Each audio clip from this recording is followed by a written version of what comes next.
সংসারের সবথেকে গুরুত্বপূর্ণ তত্ত্ব কোনটা? প্রথম হলো সময়। জন্ম থেকে মৃত্যু পর্যন্ত এই যে সময়, এটাই তো হলো জীবন। দ্বিতীয় হলো জীবন, যাতে আমরা সময়ের সদ্ব্যবহার করি, শ্রেষ্ঠ থেকে শ্রেষ্ঠতর কাজ করার চেষ্টা করি। বহু বছরের এই পরম্পরা, এই সংস্কৃতিকে এগিয়ে নিয়ে যাওয়ার চেষ্টা করি। এই সংসারে আমরা অংশগ্রহণ করতে চেষ্টা করি। তৃতীয় হলো ধন, সেই ধন যা প্রত্যেক ব্যক্তি অর্জন করতে চেষ্টা করেন। এবার এই তিনটি তত্ত্বের মধ্যে একটা সামঞ্জস্য আছে, সমান ব্যাপার আছে। সে ধনই হোক বা সময় হোক বা হোক জীবন। আর সেই সমান ব্যাপার হলো যে যদি আপনি এটা গণনা করতে থাকেন তাহলে তা কমতে থাকে, যদি আপনি এটা ব্যবহার করেন তাহলে তা বাড়তে থাকে। একে সংগঠিত করে রাখতে চেষ্টা করলে এ হাত থেকে ফসকে যায়, কিন্তু যদি আপনি একে সামলে রাখতে শিখে যান তাহলে এমন কাজ করবেন যাতে সংসারের সাথে সাথে পরবর্তী প্রজন্ম লাভবান হবে। যদি কিছু শিখতে চান তাহলে সামলাতে শিখুন, গণনা করা বা সংগঠিত করা নয়। আসুন আর আমার সাথে ভালোবেসে বলুন, রাধা রাধা। এই জীবনে আমাদের দুজন সঙ্গী, এক হলো অন্ধকার আর এক হলো প্রকাশ। এবার যখন এই অন্ধকারে আমরা প্রদীপ জ্বালাই, সেই প্রকাশের জন্য অন্ধকার আমাদের উপর রুষ্ট হয়ে চলে যায়। এবার যদি অন্ধকারকে খুশি করতে যাও তাহলে প্রকাশ আমাদের উপর রুষ্ট হয়ে চলে যায়। এ হলো ঠিক সেই পরিস্থিতি যে আমাদের দুই বন্ধু, তাদের মধ্যে সদ্ভাব নেই। যদি কোনো একজনের মান ভাঙাতে বা খুশি করতে যাও তাহলে দ্বিতীয়জন অবশ্যই রুষ্ট হয়। সেই অবস্থায় আপনাকে বোঝদারের মতো কাজ করতে হবে, যে কখন কাকে সমর্থন করতে হবে, কখন কার সাথে চলতে হবে। যদি পারেন তাহলে সকলকে একসাথে নিয়ে চলবেন। যদি কোনো মানুষের মধ্যে বনিবনা না হয় তাহলে তাদের মধ্যে সামঞ্জস্য বজায় রেখে সংসারের রীতিনীতির চক্র চালিত করা, এটাই তো হলো মনুষ্য জীবন। এবার এটা কিভাবে করা সম্ভব? শুধুমাত্র প্রেমের দ্বারা। তাহলে এইভাবেই সবাইকে প্রেমের দ্বারা বেঁধে রাখুন আর আমার সাথে ভালোবেসে বলুন, রাধা রাধা। কিছু মানুষ বড়ই বিচিত্র হন, এমন ভাবে জীবনযাপন করেন যেন তাদের কোনোদিন মৃত্যুই হবে না। নিজেদের অহংকারের বশে একটা কথা ভুলে যান, যে যতই তারা নিঃশ্বাস নিচ্ছেন, যতই তারা জীবনযাপন করছেন, ততই তারা মৃত্যুর দিকে এগিয়ে চলেছেন। কারণ আমাদের এই জীবন তার নিঃশ্বাসের উপর নির্ভরশীল। নিঃশ্বাস চলছে মানে জীবন চলছে। নিঃশ্বাস যদি থেমে যায় তাহলে জীবনও থেমে যাবে। আমাদের জীবনের প্রদীপ যে কোনো মুহূর্তে নিভে যেতে পারে, আর কত সময় বাকি রয়েছে সেই বিষয়ে আমাদের কোনো ধারণাই নেই।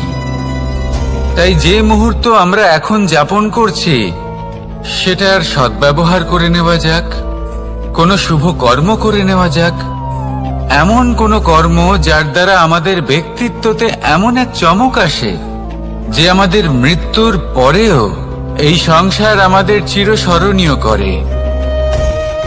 কারণ একটা কথা ঠিক, মৃত্যু হলো একটা অটল সত্য, তাকে মেনে নিতেই হবে, স্মরণীয় করে রাখতেই হবে। যে সময় আছে তার সদ্ব্যবহার করুন আর আমার সাথে ভালোবেসে বলুন, রাধা রাধা। এই সংসারের সবথেকে বড় সুখ কি? কেউ বলবেন নিজের লক্ষ্য প্রাপ্ত করা, কেউ বলবেন ধন উপার্জন করা, কেউ বলবেন নিদ্রাই সবথেকে বড় সুখ, কেউ বলবেন রাজ্য লাভ করা, আবার কেউ বলবেন মাতার হাত থেকে খাবার খাওয়া, আদি ইত্যাদি। কিন্তু যদি সত্যি কথা বলি, এই সংসারের সবথেকে বড় সুখ হলো সেবা করা। কখনো কাউকে সেবা করে দেখুন। এই সেবা দ্বারা অন্য কোনো মানুষের আশীর্বাদ লাভ করাতেই সুখ রয়েছে। আপনার সেবা ভাব দ্বারা যখন কোনো মানুষ নিজের অন্তরাত্মা থেকে আপনাকে আশীর্বাদ করে, তার থেকে বড় সুখ আর কিছুই নেই। কারণ প্রত্যেক মানুষের মধ্যে ঈশ্বর বাস করেন। নরের সেবাই হলো নারায়ণের সেবা। নিষ্কাম সেবা করাই হলো সব থেকে বড় সুখ। তাই নিজের অন্তরে সেবার এই ভাব জাগ্রত করুন। যে সুখের কথা আমি বলছি, সেই সুখ অনুভব করেই দেখুন। এই মন সুপ্রসন্ন হয়ে বলবে, রাধা রাধা। মানুষের এই জীবন, মানুষ জন্ম নেয়, একটা নির্দিষ্ট সময়ের পরে এই সংসার ত্যাগ করে চলেও যায়। এবার শুধু এটাই আবশ্যক নয় যে এই জীবনকালকে আপনি যাপন করবেন, শুধু এটাই গুরুত্বপূর্ণ নয়। আবশ্যক এবং গুরুত্বপূর্ণ হলো এটা যে এই জীবনকালে আপনি এমন কিছু করেন যাতে এই সংসারের মঙ্গল হয়, যাতে এই সংসার আপনাকে মনে রাখে, আপনার থেকে প্রেরিত হয়, আপনার মতো হতে চায়। প্রত্যেক বছর আপনার জন্মতিথির অপেক্ষা করে, এমন ভাবে আপনার জন্মদিন পালন করে যাতে সেটা মহোৎসবের আকার ধারণ করে। এবার এই জন্মদিন এমনি এমনি মহোৎসবে পরিণত হয় না। তখন হয় না যখন কোনো ব্যক্তি রাজার রূপে বা কোনো গোয়ালার রূপে জন্মগ্রহণ করে। তখন পরিণত হয় যখন একজন মানুষ জন্মগ্রহণের পরে এই সংসারকে কোনো শিক্ষা দিয়ে যান। কিভাবে একজন মানুষ গোয়ালা থেকে রাজা হতে পারে, কিভাবে একজন মানুষ অসত্য থেকে সত্যের পথে চলতে শুরু করেন, অধর্ম থেকে ধর্মের পথে চালিত হতে পারেন, কিভাবে অন্ধকার থেকে প্রকাশের দিকে যেতে পারেন, কিভাবে নিজের আত্মাকে পরমাত্মার সাথে মিলিত করতে পারেন।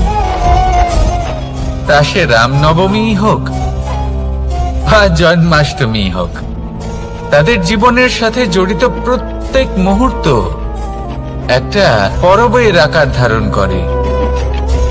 তাহলে আপনিও এইভাবে নিজের জীবন যাপন করতে থাকুন। এই সংসারে শুধু ভালোবাসা বিতরণ করুন, কিছুটা এমন ভাবে বিতরণ করুন যাতে আপনি এই সংসার থেকে চলে যাওয়ার পরেও এই সংসারে আপনি শুধুই ভালোবাসা বিতরণ করতে পারেন। যদি আপনি এরকম করেন, সংসারকে প্রেরণা দেন, তাহলে আপনার জীবনও রাধা কৃষ্ণের প্রেমের মতোই অলৌকিক এবং দৈব হয়ে উঠবে। আসুন আর আমার সাথে ভালোবেসে বলুন, রাধা রাধা। আপনি এটা শুনে থাকবেন যে ছোট্ট একটা বালক, সে ঈশ্বরের প্রতিরূপ হয়। কিন্তু এমন কেন বলা হয় তা কি আপনি কখনো ভেবে দেখেছেন? আমি আপনাকে বলছি। কোন একটা ছোট্ট বালককে দেখুন, সে কি করে? সকলকে সমান চোখে দেখে। ওর মনে না কোনো ছলনা রয়েছে, না কোনো কপটতা, না অহংকার রয়েছে, আর না কোনো বিষয় নিয়ে কোনো চিন্তা। সকলকে সে সমান চোখে দেখে আর নিজের মধ্যেই প্রসন্ন থাকে, সকল বিকার থেকে মুক্ত। এগুলোই তো সেই গুণ সেই বালকের মধ্যে, যা হলো ঈশ্বর স্বরূপ। এবার ভেবে দেখুন, যদি প্রত্যেকটা মানুষ এই ছোট বালকের মতো সেই সব গুণ নিজের মধ্যে জাগ্রত করে তোলে, তাহলে কি হবে? তারাও ঈশ্বর তুল্য হয়ে উঠবে।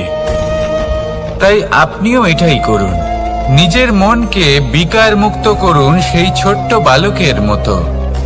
মনের মধ্যে না কোনো চিন্তা রাখবেন, না মোহ, না ক্রোধ, না কোনো রকমের ছলনা বা কপটতা। সবাইকে সমান চোখে দেখুন আর নিজের মনেই প্রসন্ন থাকতে শিখুন। এই মন প্রেমময় হয়ে বলবে, রাধা রাধা। মানুষের জীবন বড়ই বিচিত্র হয়। যেই মুহূর্তে জন্ম নেয় একটা প্রতিস্পর্ধায় প্রবেশ করতে থাকে। মানুষ জন্ম নেয় আর প্রতিস্পর্ধা শুরু হয়ে যায় ভাই এবং বোনের মধ্যে সর্বশ্রেষ্ঠ হবার, সবার থেকে এগিয়ে থাকার। তারপরে সে যায় গুরুকুলে। নিজের বন্ধুদের মধ্যে সর্বশ্রেষ্ঠ হওয়ার প্রতিস্পর্ধা শুরু হয়। এবার সেখান থেকে বাইরে বেরিয়ে সংসার জীবনে প্রবেশ করে ধন উপার্জনের প্রতিস্পর্ধা শুরু হয়। তা সে যুদ্ধই হোক বা কলা হোক, এই প্রতিস্পর্ধা কখনোই আমাদের পিছু ছাড়ে না। তাই যদি প্রতিস্পর্ধা করতেই হয়, তাহলে আমরা মানুষকে সাহায্য করার প্রতিস্পর্ধা কেন করব না? এমন এক প্রতিস্পর্ধা যাতে যে কেউ জিতুক বা যে কেউ হারুক না কেন, লাভ সকলের হবে। সকলের মধ্যে প্রেম বিতরণ করতে থাকুন, এইভাবেই আনন্দ বিতরণ করতে থাকুন, আর আমার সাথে ভালোবেসে বলুন, রাধা রাধা। দু রকমের প্রাকৃতিক বেগ থাকে। প্রথম হলো বর্ষা। যখন এর বর্ষণ হয় তখন মাটিকে শীতল করে নতুন ফসল ফলায়। আর দ্বিতীয় হয় পবন, যা আমাদের সর্বদা শ্বাসবায়ু প্রদান করে। অশান্ত এই মনকে শান্তি প্রদান করে, এই ক্লান্ত শরীরে স্ফূর্তি প্রদান করে। আমাদের জীবনে যত আবেগ আছে তা হয় বর্ষার মতো হওয়া উচিত, নয় হওয়া উচিত পবনের মতো। ক্রোধ, মতভেদ, বিবাদ, এগুলো হওয়া উচিত বর্ষার মতো। অর্থাৎ কিছু সময় পরে যেন এরা নিজে থেকেই ছিন্ন ভিন্ন হয়ে চলে যায়। আর যদি পবনের মতো কোনো আবেগ থাকা উচিত, তা হলো প্রেম, যা সর্বদা শ্বাসবায়ু প্রদান করে, সবসময় সাথে থাকে। একে আমরা অনুভব করতে পারি না, কিন্তু এ আমাদের অনুভব করার জন্য প্রাণবায়ু প্রদান করে। আর যখন চক্রবাতের মতো সে ভয়ঙ্কর হয়ে ওঠে, তখন সমগ্র সংসার বদলে দেয়। এর সারমর্ম একটাই, শক্তি। মতভেদ, ক্রোধ, বিবাদের মধ্যে নেই। শক্তি যদি থাকে, তা আছে প্রেমের মধ্যে। তাই এই প্রেমকে মনের মধ্যে রাখুন আর আমার সাথে বলুন, রাধা রাধা। প্রত্যেকটা মানুষ আলাদা হয় আর অত্যন্ত বিশেষ হয়। প্রত্যেক মানুষ ভিন্ন ভিন্ন পরিবেশে পালিত হয়, বড় হয়।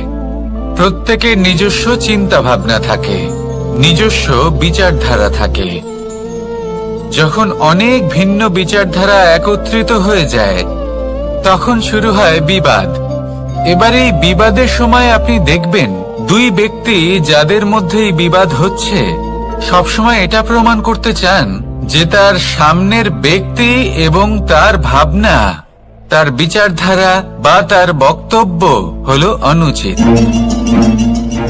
এবার এটাই যদি প্রেমপূর্বক রূপে আপনি ভেবে দেখতে চেষ্টা করেন যে সামনের ব্যক্তিটির বক্তব্য, তার মানসিকতা আসলে কি, তাতে উচিত ঠিক কি, সেটা আমরা বুঝতে পারি।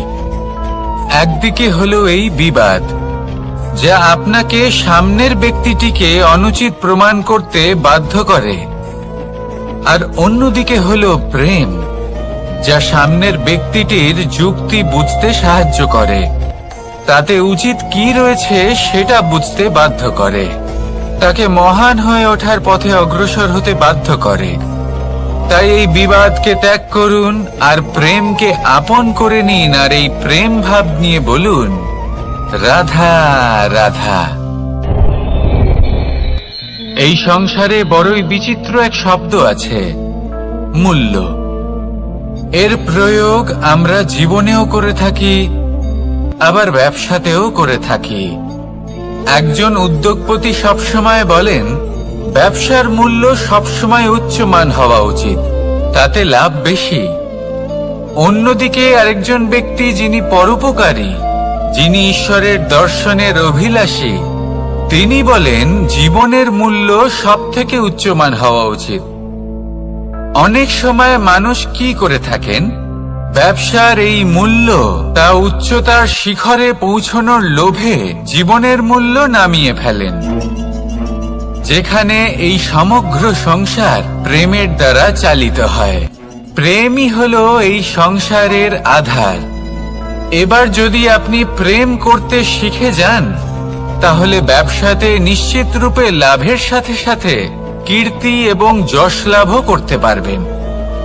তা আমি নিশ্চিত রূপে বলতে পারি, কারণ ব্যবসাতে ওঠা নামা এসব চলতেই থাকে।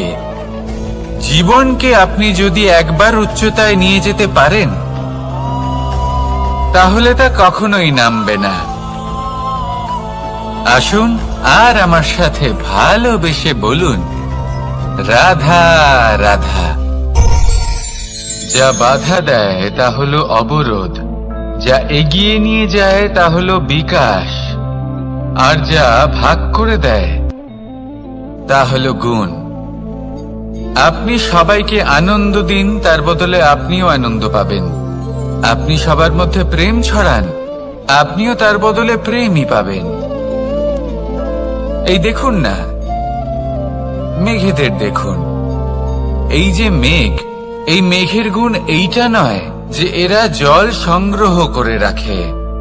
এদের গুণ হলো এটাই যে এই মেঘ সকলের মধ্যে জল ভাগ করে দেয়। ধরিত্রীর এবং জগতের তৃষ্ণা নিবারণ হয়।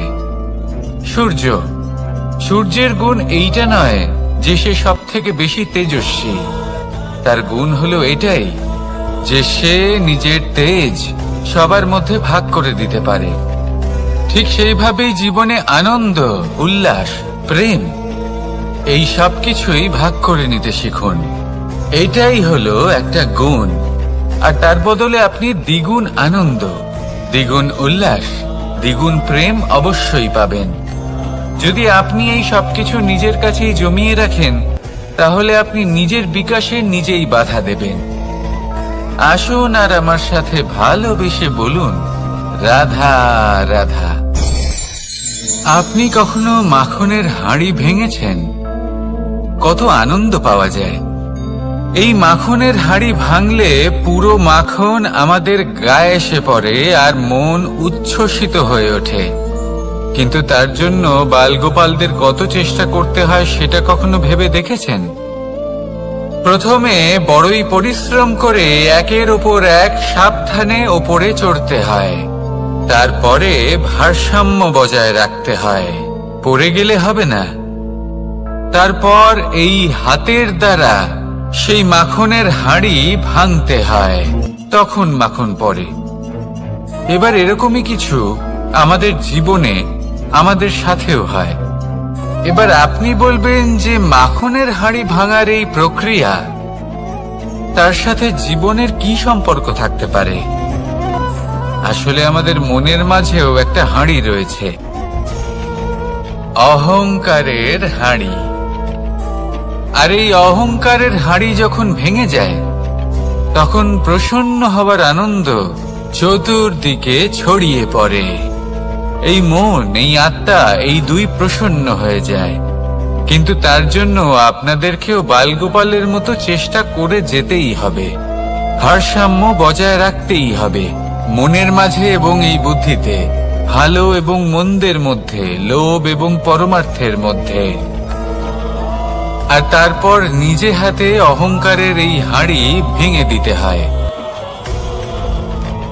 দেখুন, যদি ঈশ্বরের সঙ্গ লাভ করতে চান, তাহলে অহংকারের এই হাঁড়ি ভাঙতেই হবে।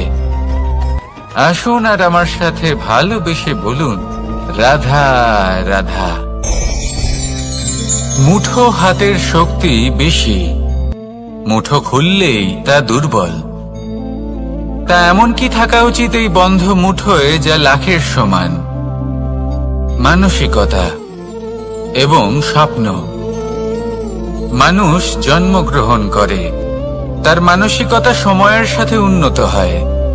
মানসিকতা অনুযায়ী সে স্বপ্ন দেখে, আর সেই স্বপ্ন সার্থক করতে সে পরিশ্রম করতে থাকে।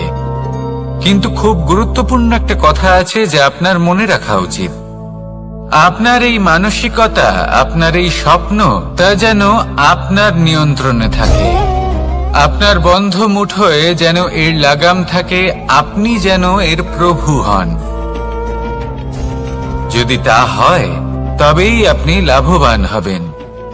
যদি এরা আপনাকে নিয়ন্ত্রণ করতে থাকে, যদি আপনার মুঠো খুলে যায়, না পথ আপনার নিয়ন্ত্রণে থাকবে, না মানসিকতা থাকবে, না স্বপ্ন নিয়ন্ত্রণে থাকবে। আর যদি তাই হয় তাহলে আপনি আপনার ভবিষ্যৎ নষ্ট করে ফেলবেন। তাই নিয়ন্ত্রণ করতে শিখুন নিজের বিচার বুদ্ধি, নিজের মানসিকতা, নিজের স্বপ্নকে। নিজের এই স্বপ্ন পূরণ করুন আর আমার সাথে ভালোবেসে বলুন, রাধা রাধা। এই সংসারের সব থেকে কঠোর ধাতুর মধ্যে একটি হলো লোহা। লোহা দিয়ে আমরা অনেক অস্ত্র শস্ত্র লাভ করি, অনেক বস্তুও লাভ করি। এবার এই লোহাকে কাটার জন্য, একে কোনো আকার দেওয়ার জন্য কি প্রয়োগ করতে হয়? লোহা। এবার এই কথাটা আমরা সকলেই জানি যে লোহার দ্বারাই লোহাকে কাটতে হয়। এবার এই কথা আমি আপনাকে কেন বলছি? এরপরে খুব বড় একটা প্রশ্ন আসে, যা খুব বড় শিক্ষা দিয়ে যায়।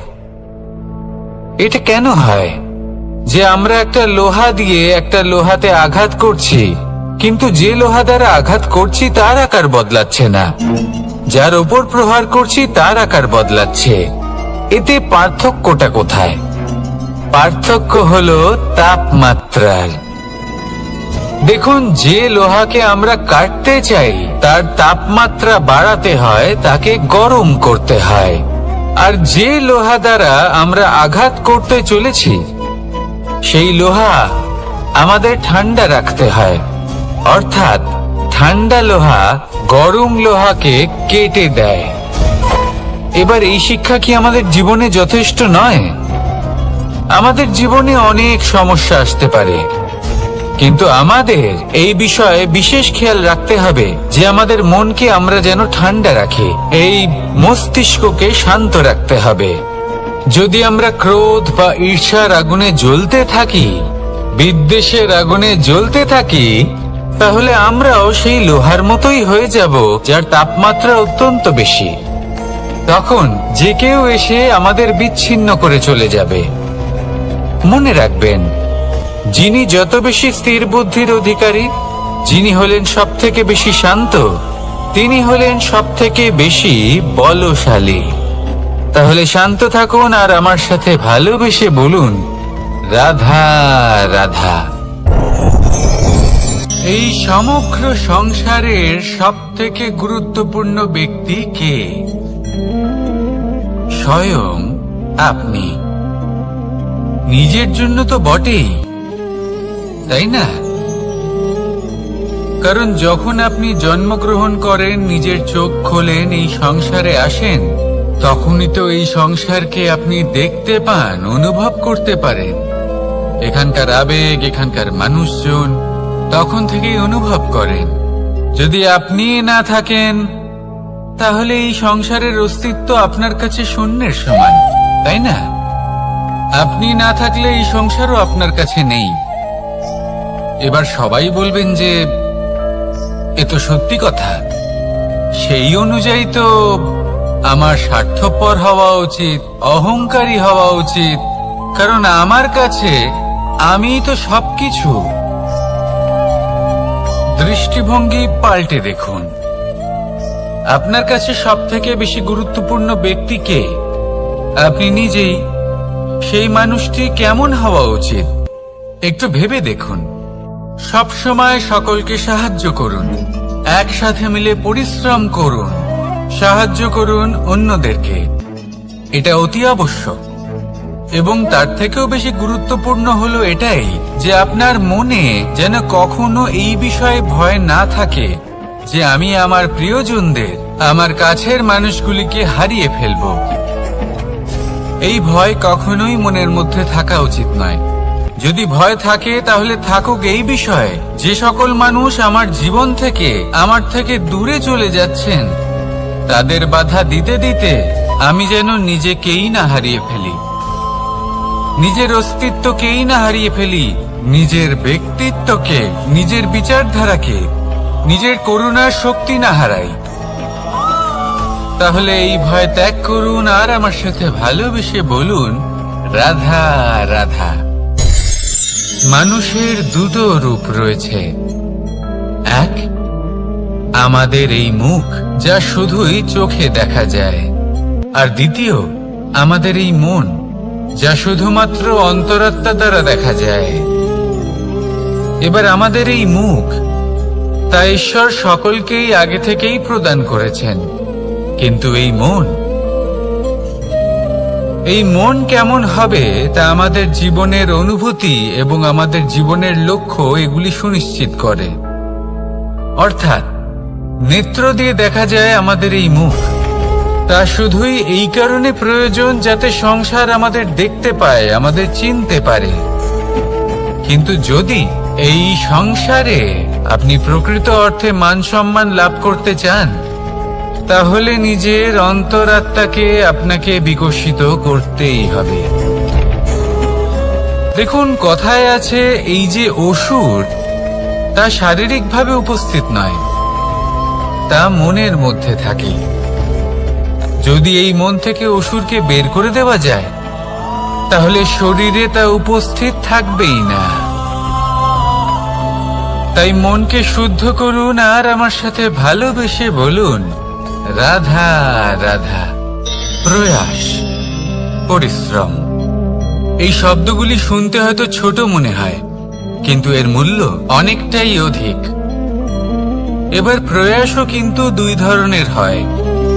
একটা প্রয়াস তাই যা আমরা নিজের মন থেকে, অন্তর থেকে সমগ্র শক্তি দিয়ে করার চেষ্টা করি। এবারে এই প্রয়াস প্রচেষ্টার নামান্তর। কিছু প্রয়াস এমন হয় যেমন দ্রুতক্রীড়া খেলা।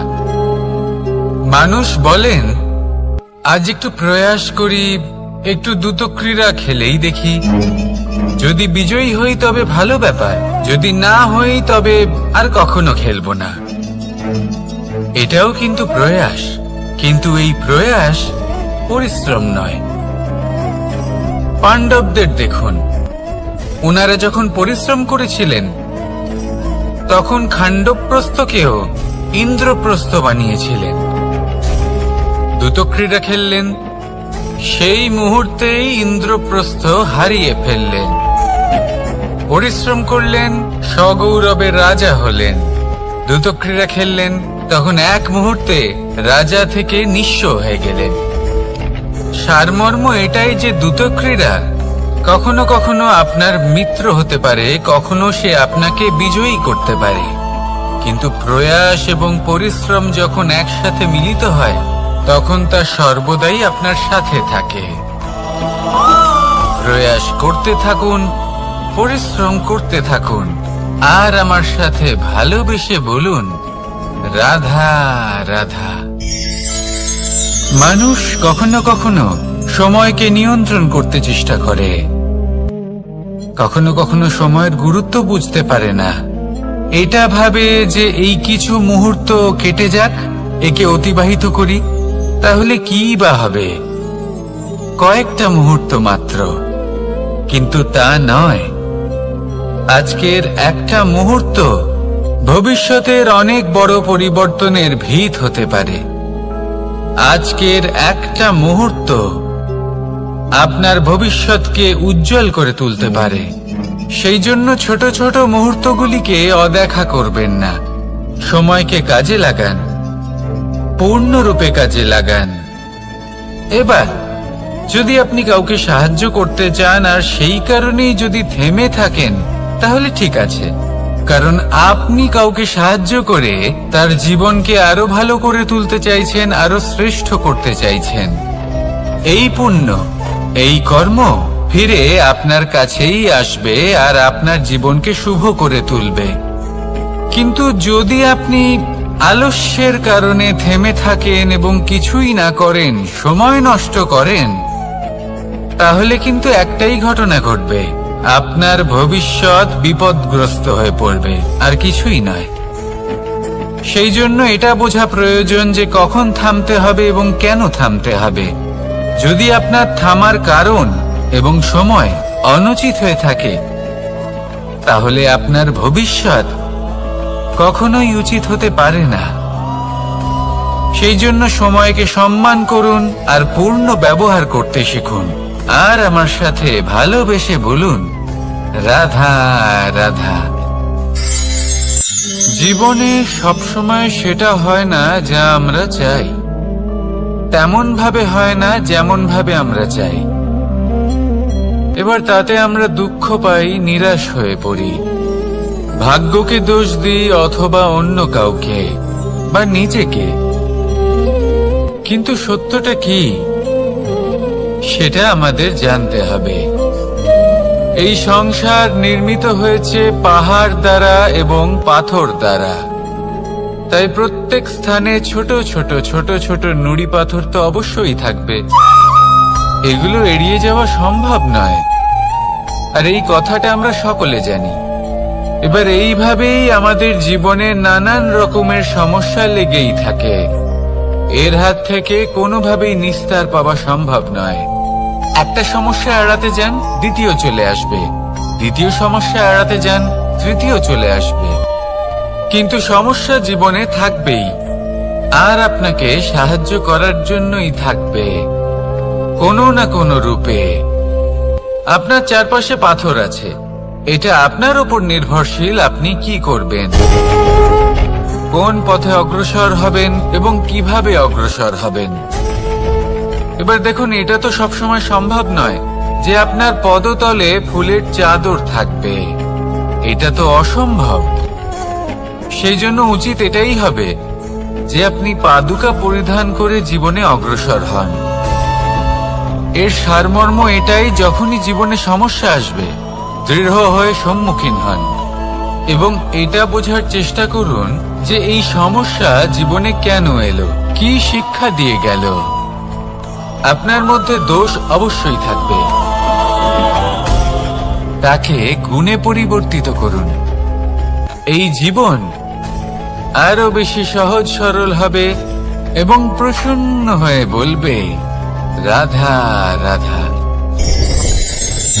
অনেক মানুষ আমাকে এসে বলেন যে কানাই, তোমার কথাগুলি তো আর কি বা বলি, তোমার কথা কি থেকে কি করে ফেলতে পারে, অসম্ভবকে সম্ভব করে ফেলতে পারে। এত শক্তি তোমার কথাতেই রয়েছে, তো অন্য কিছু করার কোনো প্রয়োজনই কোথায়? এবার ওনারা এই কথাটা বুঝতে পারেন না যে জ্ঞান শুধুমাত্র শব্দের সমন্বয় মাত্র, কিন্তু এর অর্থ কি সেটা জানার জন্য অনুভব করা প্রয়োজনীয়, সেই পথে চলা প্রয়োজনীয়। এই অভিজ্ঞতাই আপনাকে অর্থ বুঝিয়ে দেবে। ঠিক যেমন তুমি কর্ম করতে থাকো, ফলের চিন্তা করো না, এটা শুধুই শব্দ। এর সারমর্মটা কি, এর অর্থ কি সেটা বোঝার জন্য সেই পথে আপনাকে অগ্রসর হতেই হবে, সেটা যাপন করতে হবে, কর্ম করতে হবে নিরন্তর। এটা ভাবলে হবে না যে আমি কি আমার কর্মের ফল আদৌ পাবো কিনা, তবেই আপনি এই কথার অর্থ বুঝতে পারবেন। কখনো ভেবে দেখবেন, আমাদের বাড়িতে যারা জ্যেষ্ঠ আছেন, বড় আছেন, আমরা তাদের পুজো করি, তাদের সেবা করি, আমরা তাদের চরণ স্পর্শ করি। কেন? কারণ ওনাদের কাছে আমাদের থেকে অনেক বেশি জীবনের অভিজ্ঞতা থাকে। জীবনে শুধুমাত্র জ্ঞান শোনাটা প্রয়োজনীয় নয়, তা বুঝতে পারা প্রয়োজনীয়। তা যদি যাপন করেন তবেই অভিজ্ঞতা হবে, তবেই প্রকৃত অর্থ বুঝতে পারবেন। তাহলে জ্ঞান শুধু শুনবেন না, বুঝুন, তাকে আচরণে আনুন এবং আমার সাথে ভালোবেসে বলুন, রাধা রাধা। এই সংসারের সব থেকে গুরুত্বপূর্ণ তত্ত্ব কোনটা? প্রথম হলো সময়। জন্ম থেকে মৃত্যু পর্যন্ত এই যে সময়, এটাই তো হলো জীবন। দ্বিতীয় হলো জীবন, যাতে আমরা সময়ের সদ্ব্যবহার করি, শ্রেষ্ঠ থেকে শ্রেষ্ঠতর কাজ করার চেষ্টা করি। বহু বছরের এই পরম্পরা, এই সংস্কৃতিকে এগিয়ে নিয়ে যাওয়ার চেষ্টা করি। এই সংসারে আমরা অংশগ্রহণ করতে চেষ্টা করি। তৃতীয় হলো ধন, সেই ধন যা প্রত্যেক ব্যক্তি অর্জন করতে চেষ্টা করেন। এবার এই তিনটি তত্ত্বের মধ্যে একটা সামঞ্জস্য আছে, সমান ব্যাপার আছে। সে ধনই হোক বা সময় হোক বা হোক জীবন। আর সেই সমান ব্যাপার হলো যে যদি আপনি এটা গণনা করতে থাকেন তাহলে তা কমতে থাকে, যদি আপনি এটা ব্যবহার করেন তাহলে তা বাড়তে থাকে। একে সংগঠিত করে রাখতে চেষ্টা করলে এ হাত থেকে ফসকে যায়, কিন্তু যদি আপনি একে সামলে রাখতে শিখে যান তাহলে এমন কাজ করবেন যাতে সংসারের সাথে সাথে পরবর্তী প্রজন্ম লাভবান হবে। যদি কিছু শিখতে চান তাহলে সামলাতে শিখুন, গণনা করা বা সংগঠিত করা নয়। আসুন আর আমার সাথে ভালোবেসে বলুন, রাধা রাধা। এই জীবনে আমাদের দুজন সঙ্গী, এক হলো অন্ধকার আর এক হলো প্রকাশ। এবার যখন এই অন্ধকারে আমরা প্রদীপ জ্বালাই, সেই প্রকাশের জন্য অন্ধকার আমাদের উপর রুষ্ট হয়ে চলে যায়। এবার যদি অন্ধকারকে খুশি করতে যাও তাহলে প্রকাশ আমাদের উপর রুষ্ট হয়ে চলে যায়। এ হলো ঠিক সেই পরিস্থিতি যে আমাদের দুই বন্ধু, তাদের মধ্যে সদ্ভাব নেই। যদি কোনো একজনের মান ভাঙাতে বা খুশি করতে যাও তাহলে দ্বিতীয়জন অবশ্যই রুষ্ট হয়। সেই অবস্থায় আপনাকে বোঝদারের মতো কাজ করতে হবে যে কখন কাকে সমর্থন করতে হবে, কখন কার সাথে চলতে হবে। যদি পারেন তাহলে সকলকে একসাথে নিয়ে চলবেন। যদি কোনো মানুষের মধ্যে বনিবনা না হয় তাহলে তাদের মধ্যে সামঞ্জস্য বজায় রেখে সংসারের রীতিনীতির চক্র চালিত করা, এটাই তো হলো মনুষ্য জীবন। এবার এটা কিভাবে করা সম্ভব? শুধুমাত্র প্রেমের দ্বারা। তাহলে এইভাবেই সবাইকে প্রেমের দ্বারা বেঁধে রাখুন আর আমার সাথে ভালোবেসে বলুন, রাধা রাধা।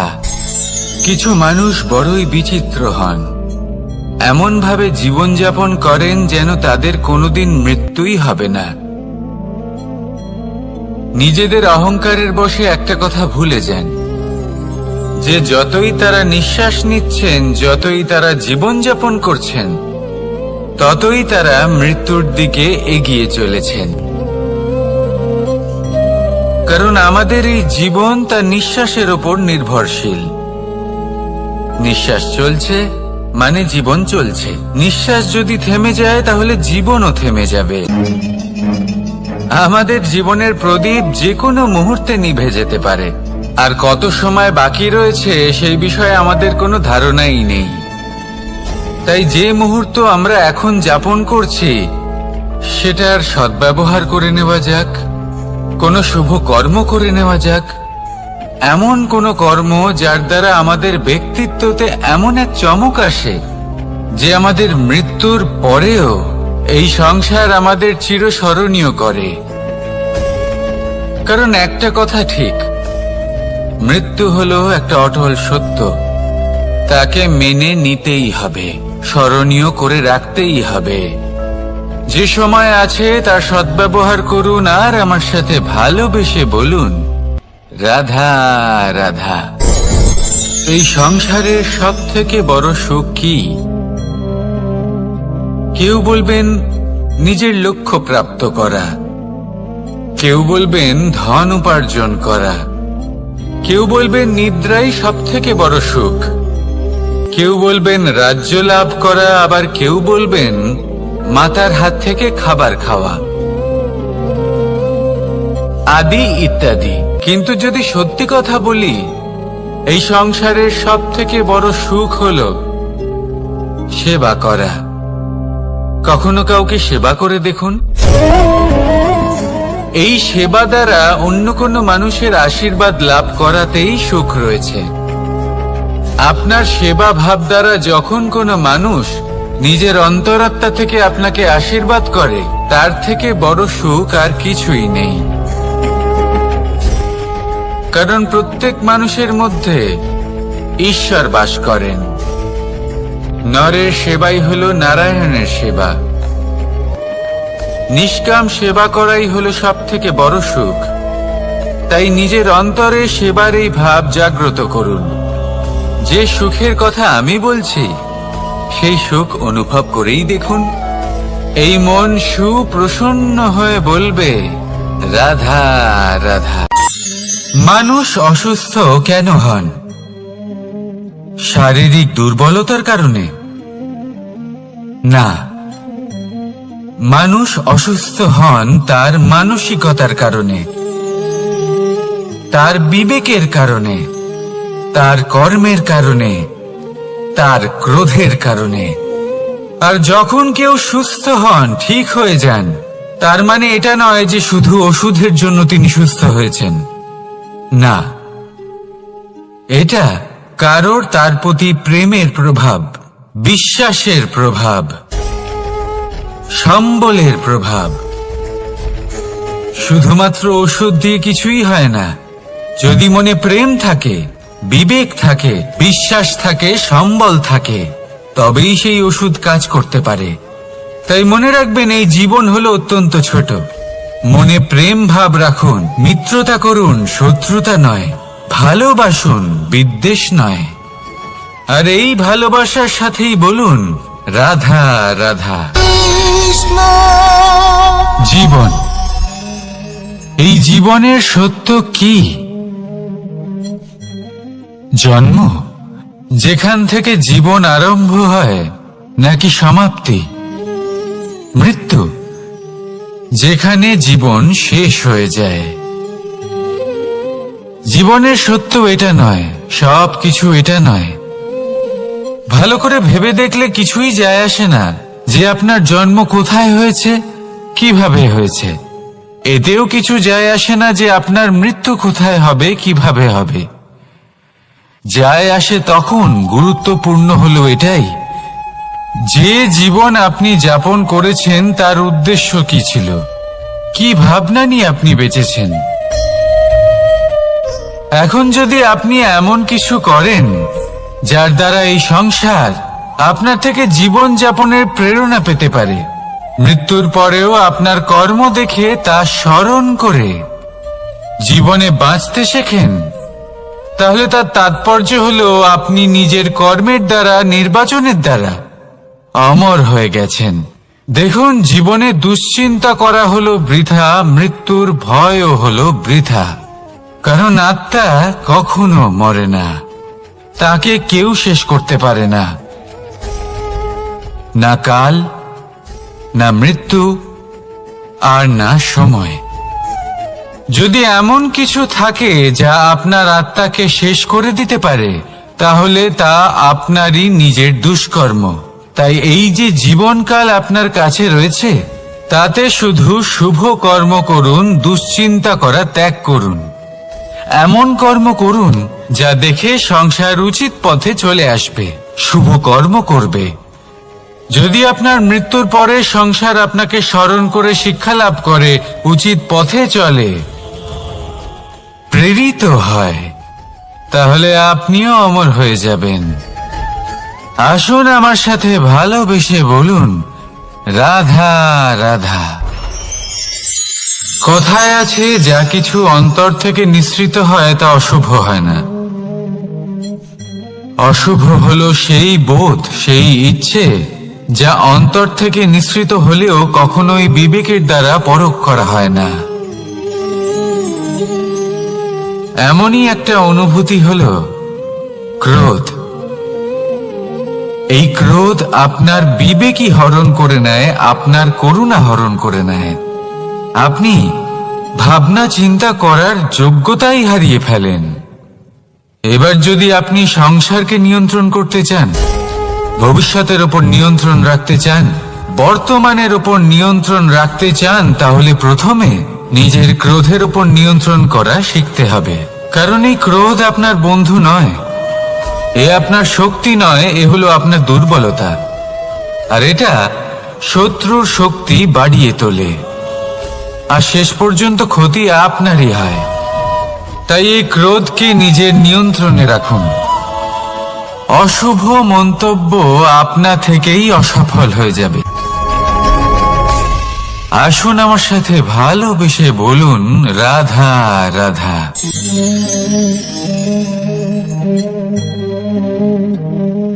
প্রশান্তি জড়িত নিদ্রা মানুষের জীবনের একটা অত্যন্ত গুরুত্বপূর্ণ সুখ এবং প্রয়োজনীয়তাও। দেখতে গেলে এই সংসারের প্রত্যেক পশু পাখি, প্রত্যেক জীব অবশ্যই নিদ্রা প্রাপ্ত করেন, কিন্তু মানুষ, যার মধ্যে বিচার বিবেচনা করার শক্তি অন্যদের থেকে অনেক বেশি, তার কিন্তু ঘুমের কিছু সমস্যা অবশ্যই হয়। কি বলেন? তাই তো। এবার এর কারণ কি? চিন্তা। এবার চিন্তা আমাদের সবার জীবনে আছে। আমরা সকলে জানি যে চিন্তা কখনো আমাদের সাহায্য করে না, তাও আমাদের জীবনে আছে। কেন? চিন্তার মাধ্যমে কি কখনো কোনো সমস্যার সমাধান হয়েছে? অর্থের চিন্তা করলে কি অর্থ লাভ হয়? ভবিষ্যতের চিন্তা করলে কি ভবিষ্যৎ ঠিক হয়ে যায়? স্বাস্থ্যের চিন্তা করলে কি স্বাস্থ্য নিজে থেকেই ঠিক হয়? হয় না। তাহলে এই সব কিছু থেকে আমাদের একটা ছোট্ট শিক্ষা অবশ্যই লাভ করা উচিত। আপনিও আপনার কাঁধ থেকে চিন্তার এই বোঝা নামিয়ে ফেলুন, আর এই সব ইচ্ছে একত্রিত হয়ে আমাদের মনে চিন্তা উৎপন্ন করে। তাই এই চিন্তাগুলিকে ত্যাগ করুন। প্রকৃতির প্রেমের উপর বিশ্বাস রাখুন। মনে রাখবেন, যিনি চিন্তা মুক্ত হবেন তিনি চিতা মুক্ত হবেন। সুখের নিদ্রা প্রাপ্ত করুন, আর নিদ্রায় যাবার আগে আমার সাথে ভালোবেসে বলুন, রাধা রাধা। মহাদেব, সেই দেবতা যিনি মহান, যাকে দেবতাদের দেবতা বলা হয়, যিনি হলেন আমার আরাধ্য। কখনো আপনার মনে এই প্রশ্ন এসেছে যে শিবকেই কেন মহাদেব বলা হয়, অন্য কোনো দেবতাকে কেন বলা হয় না? সেই কারণ মহাদেবের মধ্যে, ওনার মধ্যে এমন এক বিশেষ গুণ রয়েছে যা অন্য কারণ নেই। তা হলো নিঃস্বার্থ হয়ে মানুষের সেবা করা। যদি প্রয়োজন পড়ে, যদি সৃষ্টির পথে বিনাশের কালো মেঘ ছেয়ে থাকে, তখন নিজের প্রাণের চিন্তা না করে হলাহল পান করার জন্য প্রস্তুত থাকেন মহাদেব। আর এই অদ্বিতীয় ত্যাগের জন্যই শিবকে মহাদেব বলে ডাকা হয়। এবার যদি কোনো মানুষও নিঃস্বার্থ ভাবনার দ্বারা নিজেকে অর্পণ করে দেয় এই জগতের কল্যাণের জন্য, মানুষের সেবার জন্য, তাহলে তিনিও মহাপুরুষ, মহামানব হতে পারেন। যদি কেউ অভুক্ত থাকেন, তাহলে নিজের থালা থেকে অর্ধেক খাবার তাকে দিয়ে দিন। যদি কেউ অসুস্থ হন, তাহলে তাকে সেবা করার, চিকিৎসা করার চেষ্টা করুন। এই জীবন শুধু নিজের জন্য নয়, অন্যদের প্রতি, সমস্ত সংসারের প্রতি উৎসর্গ করুন। যদি এইসব মানুষ শিখে যান, তাহলে তিনি মহাদেবের পথে অগ্রসর হতে পারেন। যদি মানুষ নিঃস্বার্থ ভাবনার দ্বারা এই সংসারের সেবা করতে শিখে যান, তাহলে তিনি নিশ্চিত রূপে মহামানব অবশ্যই হতে পারবেন। আসুন আমার সাথে ভালোবেসে বলুন, রাধা রাধা। স্বর্ণ, হিরে, মুক্ত, মানিক, এই সব কিছুকে আগে পাথর বলা হতো। তাহলে এমন কি হলো যে এদের রত্ন বলা হয়? আর রত্ন তা বাস্তবে আসলে কি? এটা হলো সেই পাথর যাকে আগে আগুনের তাপ সহ্য করতে হয়েছে, পরখ করা হয়েছে, যাচাই করা হয়েছে, এদের কাটার চেষ্টা করা হয়েছে, কিন্তু তারা কখনোই নষ্ট হয়নি, বরং তারা আরো উদ্ভাসিত হয়েছে, আরো উজ্জ্বল হয়েছে, এই সংসারে আরো প্রকাশ ছড়িয়ে দিয়েছে। সেই জন্য এরা হলো এত অমূল্য, সেই জন্য এরা হলো বহুমূল্য, সেই জন্য এদের রত্ন বলা হয়। এবার মানুষের কাছেও এই নির্বাচনের অধিকার রয়েছে যে আমরা শুধু পাথর হয়ে থাকব নাকি রত্ন হয়ে থাকব। কিভাবে? আমাদের জীবনেও অনেক সমস্যা রয়েছে, বাধা আছে, বিপত্তি আছে। আমরা সেই বাধার তাপে উত্তপ্ত হই, এই সমস্যা আমাদের কাটার চেষ্টা করে। অনেক মানুষ বিভিন্ন পরিস্থিতি আমাদের ভাঙার চেষ্টা করে, কিন্তু আমাদের নষ্ট হলে চলবে না। যেভাবে এই রত্ন সমস্যার সম্মুখীন হয়ে পাথর থেকে রত্ন হয়েছে, সেইভাবেই আমাদেরও আমাদের সমস্যার সম্মুখীন হয়ে রত্ন হয়ে উঠতে হবে। এই সংসারে প্রকাশের স্রোত হয়ে উঠতে হবে। তাহলে এটাই করুন আর আমার সাথে ভালোবেসে বলুন, রাধা রাধা। সংসারে সব থেকে বড় শক্তি আসলে কি? কেউ বলবেন শারীরিক শক্তি, কেউ বলবেন অস্ত্রের শক্তি, কেউ বলবেন জ্ঞানের শক্তি। ঠিক আছে, কিন্তু যদি আমি বলি সংসারের সব থেকে বড় শক্তি হলো শক্তি কোনো এক তথ্যের, আগে হ্যাঁ, তথ্য। এই তথ্য নিজেই কিন্তু খুব শক্তিশালী, অত্যন্ত শক্তিশালী অস্ত্র হলো এই তথ্য। আর সত্যি বলতে অনুচিত তথ্যের থেকে অনেক বেশি ঘাতক হলো অসম্পূর্ণ তথ্য। যেরকম আজ শাম্ব রুক্মির সাথে করেছে, ওকে অসম্পূর্ণ তথ্য দিয়েছে, তার ফলে বিনাশ হলো। যদি এইভাবেই আপনার কাছেও কোনো অসম্পূর্ণ তথ্য আসে, আর যদি আপনি তা পরখ না করে দেখেন, যাচাই না করে দেখেন, আর নিজের কর্ম করেন, তাহলে উত্থানের বদলে আপনি পতনের সম্মুখীন হবেন। বিকাশের বদলে আপনার বিনাশ হয়ে যাবে। মনে রাখবেন একটা অত্যন্ত গুরুত্বপূর্ণ কথা,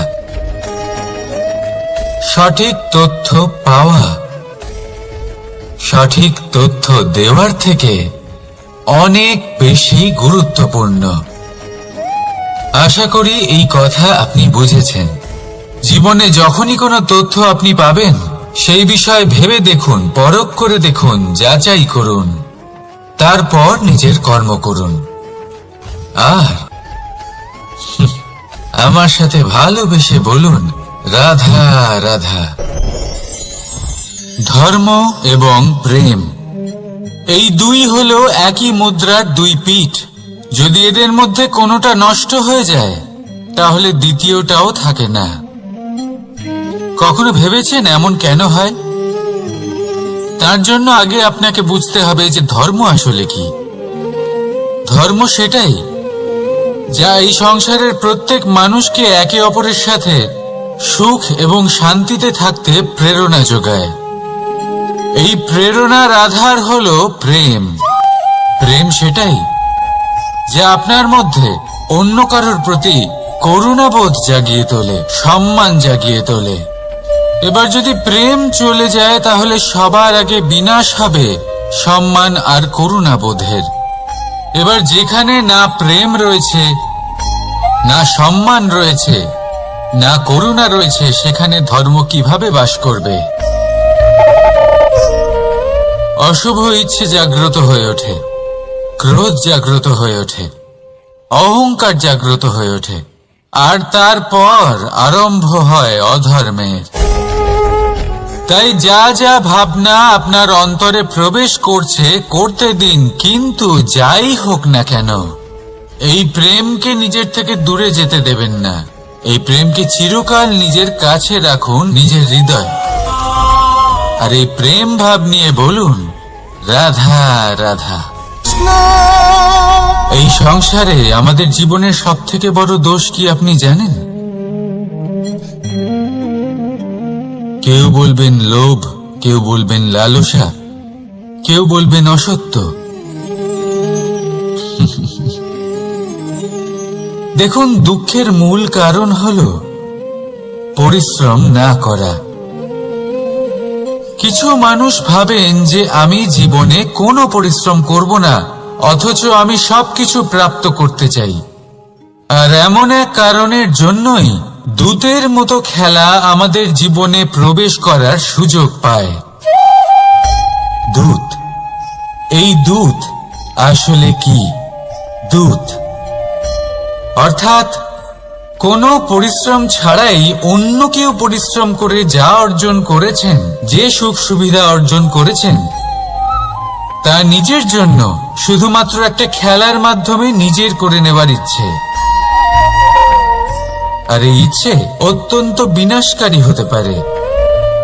এই ইচ্ছে যদি আপনার বিবেক, আপনার মন, আপনার চেতনা, আপনার ভাবনা প্রবাহিত করে ফেলে, তারপরে আপনি চেষ্টা করতে শুরু করে দেবেন, আর সেইখান থেকেই আপনার পতন শুরু হবে।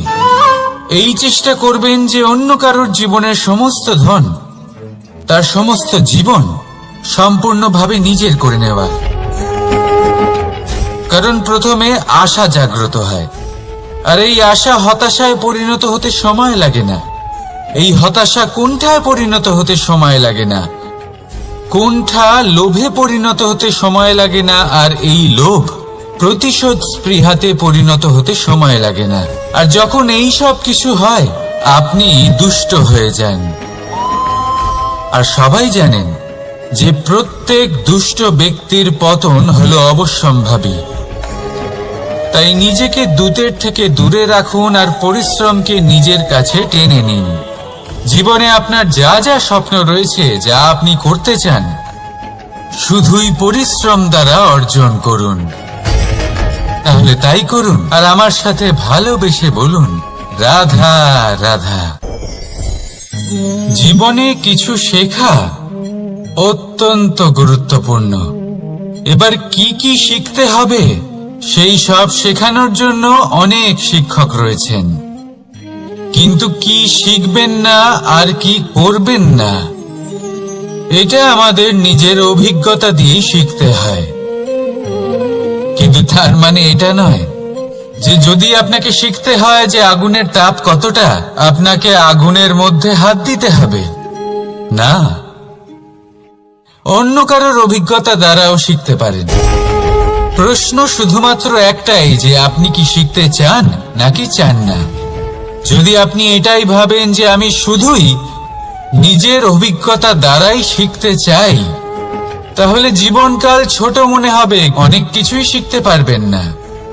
তাই নিজের সাথে সাথে বড়দের অভিজ্ঞতার দ্বারাও শেখা শুরু করে দিন। এই সংসারের অভিজ্ঞতা দ্বারা শিখতে শুরু করে দিন। আর এটা নিশ্চিত রূপে শেখা আবশ্যক যে কখন কি করবেন না, কোথায় থামতে হবে আর কোথায় থামবেন না। তাহলে আসুন আর আমার সাথে ভালোবেসে বলুন, রাধা রাধা। ভোজন। এবার ভোজন সংগ্রহ করার জন্য মানুষ কি না করেন, সব সময় চেষ্টা করতে থাকেন। ফসল উৎপাদনের জন্য অনেক পরিশ্রম করতে থাকেন, কিন্তু অনেক সময় অনেক পরিশ্রম করার পরেও ফসল ভালো উৎপাদন হয় না। এর কারণ কি? কারণ হলো এটাই যে আপনি পরিশ্রম হয়তো অনেক করেছেন, কিন্তু আপনার নজর তো সেই বীজের দিকে ছিলই না যা আপনি রোপণ করেছেন।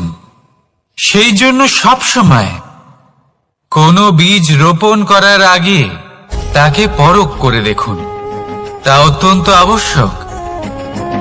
আর সেইভাবেই যখনই কোনো কর্মের প্রশ্ন আসে, তাহলে সেখানে শুধুমাত্র পরিশ্রম যথেষ্ট নয়। সেই কাজের প্রতি আপনার কর্তব্য কি, আপনার উদ্দেশ্য কি, সেটা জানা হলো অত্যন্ত গুরুত্বপূর্ণ। তাই কর্ম করুন, কিন্তু সেই কর্মের প্রতি আপনার যা উদ্দেশ্য তার মাহাত্ম্য বুঝতে চেষ্টা করুন। তাহলে আসুন আমার সাথে ভালোবেসে বলুন, রাধা রাধা।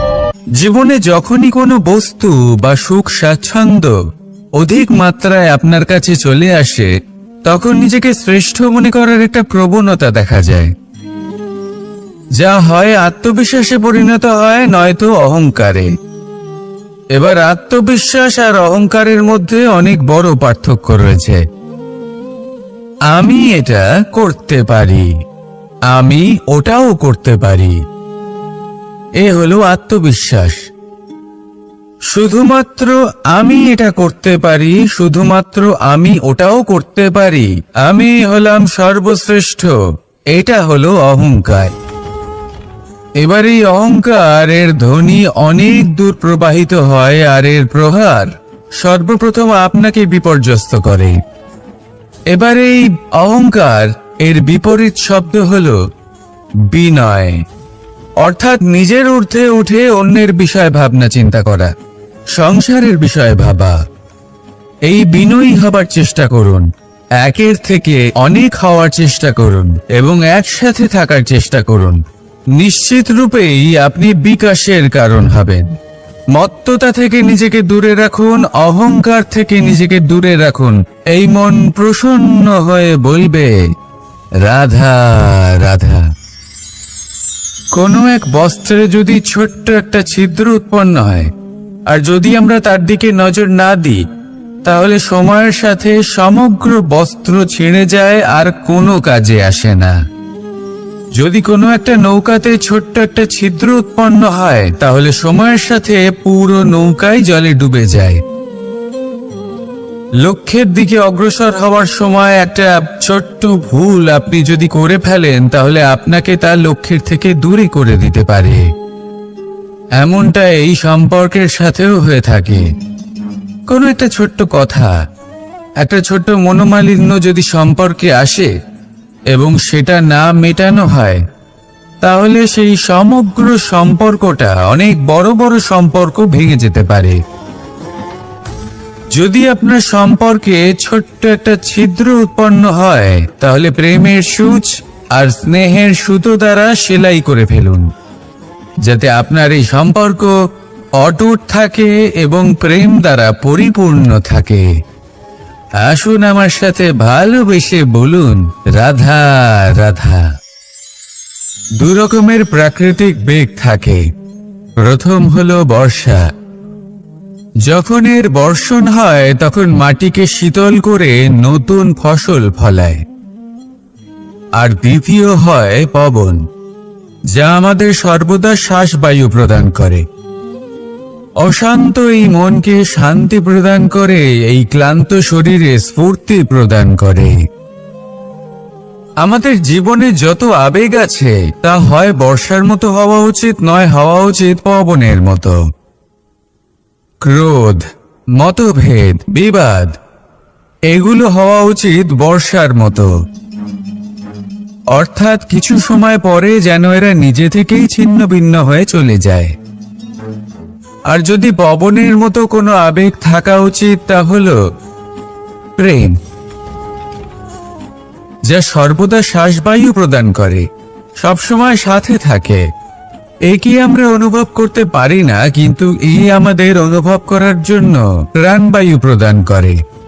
আর যখন চক্রবাতের মতো সে ভয়ঙ্কর হয়ে ওঠে, তখন সমগ্র সংসার বদলে দেয়। এর সারমর্ম একটাই, শক্তি। মতভেদ, ক্রোধ, বিবাদের শক্তি যদি থাকে, তা আছে প্রেমের মধ্যে। তাই এই প্রেমকে মনের মধ্যে রাখুন আর আমার সাথে বলুন রাধা রাধা।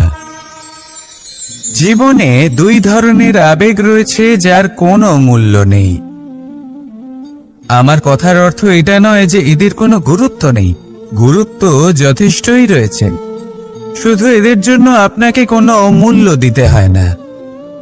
প্রথম আবেগ হলো আনন্দ, প্রসন্নতা। এটা আপনি যে কোনো জায়গায় খুঁজে পেতে পারেন, যদি আপনি খুঁজে পেতে চান। আপনি কোনো পুষ্পের সৌন্দর্য দেখে প্রসন্ন হতে পারেন, বায়ুর কারণে যখন একটি বৃক্ষ শিহরিত হয় সেটা দেখে আপনি প্রসন্ন হতে পারেন। একটা ছোট্ট শিশুর কলরব শুনেও আপনি প্রসন্ন হতে পারেন। একটা ক্রন্দনরত বালককে হাসিয়ে আপনি প্রসন্ন হতে পারেন। সবকিছু আপনার উপর নির্ভরশীল। সেখানে আরেকটি আবেগ হলো দুশ্চিন্তা। মানুষ বড়ই দুশ্চিন্তা করতে থাকে। আজ আমি এই কাজ করেছি, সেই বিষয়ে চিন্তা। আজ আমি এই কাজ করতে পারিনি, সেই বিষয়ে চিন্তা। কাল আমাকে এই কাজ করতে হবে, সেই নিয়ে চিন্তা। আমি কি সেই কাজটা করতে পারবো, সেই বিষয়েও দুশ্চিন্তা। চিন্তা সর্বত্র রয়েছে, যার জন্য মূল্য দিতে হয় না। যত চান আপনি একত্রিত করতে পারেন। একটা গুরুত্বপূর্ণ কথা মনে রাখবেন, প্রসন্নতা জীবনের একটা নতুন সূত্রপাত। সেখানে দুশ্চিন্তা হলো জীবনের চিতার সমান। এবার এই দুটি আবেগ হলো মূল্যহীন, দুটোই আপনার সামনে আছে। কোনটা চয়ন করবেন আপনি, দুশ্চিন্তা নাকি প্রসন্নতা? সিদ্ধান্ত আপনারই। আসুন আর আমার সাথে ভালোবেসে বলুন, রাধা রাধা। জীবনের প্রত্যেক মুহূর্ত আমাদের কিছু না কিছু শিক্ষা দেয়, নির্ভর করছে আমাদের দৃষ্টিভঙ্গির ওপর।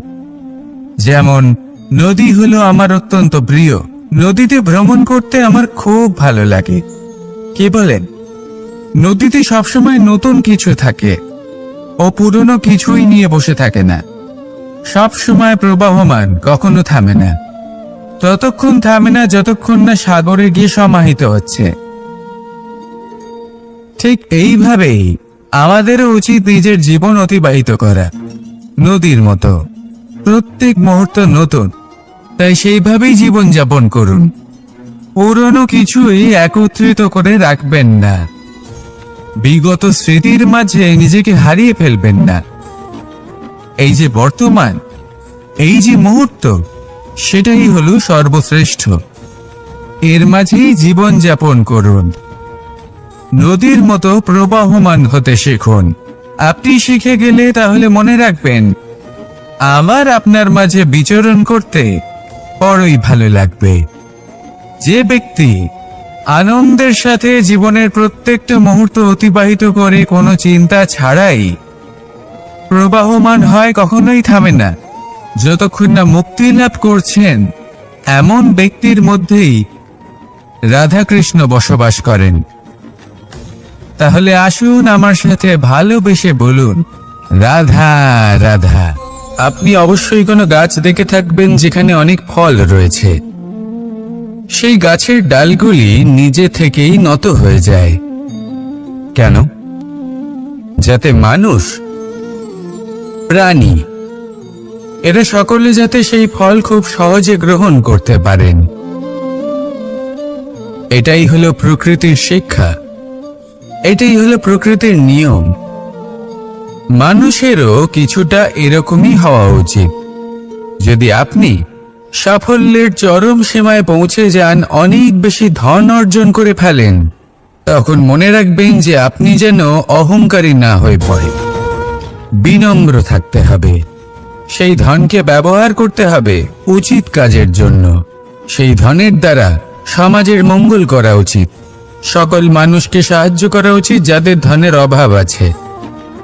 যদি ধনী হওয়া সত্ত্বেও আপনি ধনের সদ্ব্যবহার এই সমাজের মঙ্গলের জন্য, তার ভালোর জন্য না করেন, যদি আপনি ধন দান না করেন, তাহলে এই ধন অহংকার রূপী বিষে পরিণত হয়ে আপনাকেই নাশ করবে। তাই ফলে ভরা গাছের মতো নত হয়ে থাকুন, বিনম্র হয়ে থাকুন, দান করুন, আর আমার সাথে ভালোবেসে বলুন, রাধা রাধা। জল, এ হলো জীবনের আধার, পঞ্চতত্ত্বের মধ্যে একটি, আর অত্যন্ত বিশেষ। এর থেকে অনেক বড় শিক্ষা পাওয়া যায়। এই জল গন্তব্যের বিষয়ে এর স্পষ্ট ধারণা আছে। ও জানে ওর লক্ষ্য কি, আর প্রয়াস করে ততদূর সে পৌঁছেও যায়। এটি পর্বত থেকে বয়ে নিচে নেমে আসে, নদীর সাথে সমাহিত হয়ে তার সাথে বয়ে চলে, চিরসবুজ বনানী গড়ে তোলে, প্রাণীদের তৃষ্ণা নিবারণ করে, সামনে এগিয়ে চলে, মানুষের সাথে মিলিত হয়। যারা একে বাঁধের মধ্যে বেঁধে রাখতে চেষ্টা করে সে বন্দি দশাতেও থেকে যায়, মানুষের কল্যাণ করে। তারপর বাঁধ থেকে মুক্তি পেয়ে এগিয়ে চলে, কোথাও ধাক্কা খায়, কোথাও বাধা পড়ে, কোথাও যদি পথ খুঁজে না পায় তাহলে পথ খুঁজেই নেয়, আর যেখানে পথ থাকে না সেখানে পথ বানিয়ে নেয়, আর শেষ পর্যন্ত নিজের লক্ষ্যে পৌঁছেই যায়, অর্থাৎ সমুদ্রে গিয়ে সমাহিত হয়ে যায়। আমাদেরও কিছুটা এরকমই হয়ে উঠতে হবে। যেখানেই যাবেন সকলের কল্যাণ করুন, সামনে এগোন। আপনি কোথাও পড়ে গেলে, ধাক্কা খেলে আঘাত লাগবেই, উত্থান পতন লেগেই থাকে। সামনে এগোতে থাকুন। কোথাও পথ না পেলে তা খুঁজে নিন, কোথাও পথ না থাকলে তা বানিয়ে নিন। নিজের গন্তব্যের কথা সব সময় মনে রাখুন। শেষ পর্যন্ত নিজের মোক্ষ লাভ আপনি অবশ্যই করবেন। আর আমার সাথে ভালোবেসে বলুন, রাধা রাধা। মানুষ অসুস্থ কেন হন? শারীরিক দুর্বলতার কারণে? না, মানুষ অসুস্থ হন তার মানসিকতার কারণে, তার বিবেকের কারণে, তার কর্মের কারণে, তার ক্রোধের কারণে। আর যখন কেউ সুস্থ হন, ঠিক হয়ে যান, তার মানে এটা নয় যে শুধু ওষুধের জন্য তিনি সুস্থ হয়েছেন। না, এটা কারোর তার প্রতি প্রেমের প্রভাব, বিশ্বাসের প্রভাব, সম্বলের প্রভাব। শুধুমাত্র ওষুধ দিয়ে কিছুই হয় না। যদি মনে প্রেম থাকে, বিবেক থাকে, বিশ্বাস থাকে, সম্বল থাকে, তবেই সেই ওষুধ কাজ করতে পারে। তাই মনে রাখবেন, এই জীবন হলো অত্যন্ত ছোট। মনে প্রেম ভাব রাখুন, মিত্রতা করুন, শত্রুতা নয়, ভালোবাসুন, বিদ্বেষ নয়। আর এই ভালোবাসার সাথেই বলুন, রাধা রাধা। জীবন, এই জীবনের সত্য কি? জন্ম, যেখান থেকে জীবন আরম্ভ হয়, নাকি সমাপ্তি? মৃত্যু, যেখানে জীবন শেষ হয়ে যায়। জীবনের সত্য এটা নয়, সব কিছু এটা নয়। ভালো করে ভেবে দেখলে কিছুই যায় আসে না যে আপনার জন্ম কোথায় হয়েছে, কিভাবে হয়েছে। এতেও কিছু যায় আসে না যে আপনার মৃত্যু কোথায় হবে, কিভাবে হবে।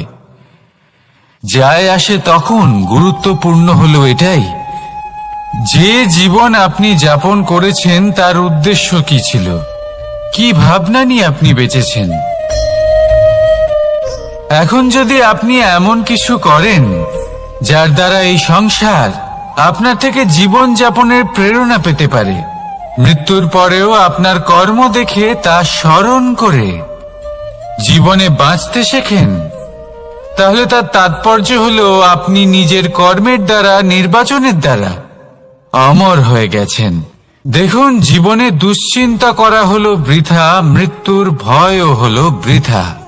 কারণ আত্মা কখনো মরে না, তাকে কেউ শেষ করতে পারে না।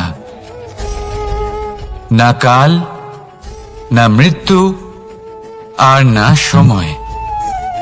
যদি এমন কিছু থাকে যা আপনার আত্মাকে শেষ করে দিতে পারে, তাহলে তা আপনারই নিজের দুষ্কর্ম। তাই এই যে জীবনকাল আপনার কাছে রয়েছে, তাতে শুধু শুভ কর্ম করুন, দুশ্চিন্তা করা ত্যাগ করুন। এমন কর্ম করুন যা দেখে সংসার উচিত পথে চলে আসবে, শুভ কর্ম করবে।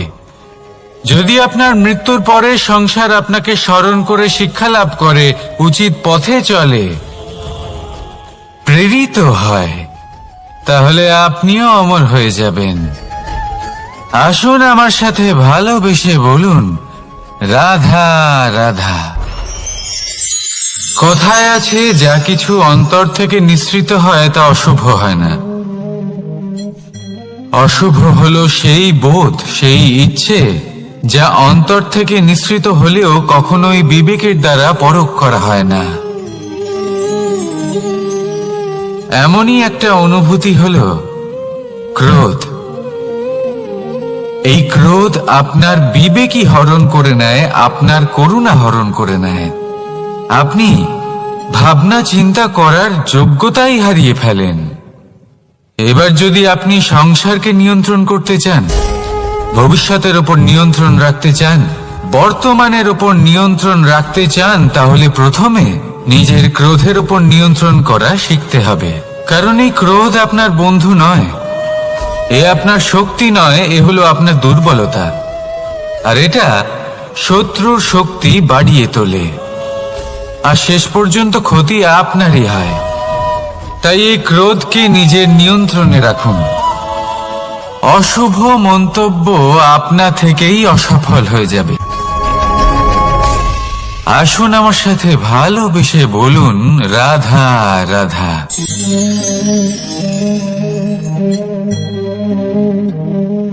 প্রশান্তি জড়িত নিদ্রা মানুষের জীবনের একটা অত্যন্ত গুরুত্বপূর্ণ সুখ এবং প্রয়োজনীয়তাও। দেখতে গেলে এই সংসারের প্রত্যেক পশু পাখি, প্রত্যেক জীব অবশ্যই নিদ্রা প্রাপ্ত করেন, কিন্তু মানুষ, যার মধ্যে বিচার বিবেচনা করার শক্তি অন্যদের থেকে অনেক বেশি, তার কিন্তু ঘুমের কিছু সমস্যা অবশ্যই হয়। কি বলেন? তাই তো। এবার এর কারণ কি? চিন্তা। এবার চিন্তা আমাদের সবার জীবনে আছে। আমরা সকলে জানি যে চিন্তা কখনো আমাদের সাহায্য করে না, তাও আমাদের জীবনে আছে। কেন? চিন্তার মাধ্যমে কি কখনো কোনো সমস্যার সমাধান হয়েছে? অর্থের চিন্তা করলে কি অর্থ লাভ হয়? ভবিষ্যতের চিন্তা করলে কি ভবিষ্যৎ ঠিক হয়ে যায়? স্বাস্থ্যের চিন্তা করলে কি স্বাস্থ্য নিজে থেকেই ঠিক হয়? হয় না। তাহলে এই সব কিছু থেকে আমাদের একটা ছোট্ট শিক্ষা অবশ্যই লাভ করা উচিত। আপনিও আপনার কাঁধ থেকে চিন্তার এই বোঝা নামিয়ে ফেলুন। আর ইচ্ছে, এই সব ইচ্ছে একত্রিত হয়ে আমাদের মনে চিন্তা উৎপন্ন করে। তাই এই চিন্তাগুলিকে ত্যাগ করুন। প্রকৃতির প্রেমের ওপর বিশ্বাস রাখুন। মনে রাখবেন, যিনি চিন্তা মুক্ত হবেন তিনি চিতা মুক্ত হবেন। সুখের নিদ্রা প্রাপ্ত করুন, আর নিদ্রায় যাবার আগে আমার সাথে ভালোবেসে বলুন, রাধা রাধা। মহাদেব, সেই দেবতা যিনি মহান, যাকে দেবতাদের দেবতা বলা হয়, যিনি হলেন আমার আরাধ্য। কখনো আপনার মনে এই প্রশ্ন এসেছে যে শিবকেই কেন মহাদেব বলা হয়, অন্য কোনো দেবতাকে কেন বলা হয় না? সেই কারণ মহাদেবের মধ্যে, ওনার মধ্যে এমন এক বিশেষ গুণ রয়েছে যা অন্য কারোর নেই। তা হলো নিঃস্বার্থ হয়ে মানুষের সেবা করা। যদি প্রয়োজন পড়ে, যদি সৃষ্টির পথে বিনাশের কালো মেঘ ছেয়ে থাকে, তখন নিজের প্রাণের চিন্তা না করে হলাহল পান করার জন্য প্রস্তুত থাকেন মহাদেব। আর এই অদ্বিতীয় ত্যাগের জন্যই শিবকে মহাদেব বলে ডাকা হয়। এবার যদি কোনো মানুষও নিঃস্বার্থ ভাবনার দ্বারা নিজেকে অর্পণ করে দেয় এই জগতের কল্যাণের জন্য, মানুষের সেবার জন্য, তাহলে তিনিও মহাপুরুষ, মহামানব হতে পারেন। যদি কেউ অভুক্ত থাকেন, তাহলে নিজের থালা থেকে অর্ধেক খাবার তাকে দিয়ে দিন।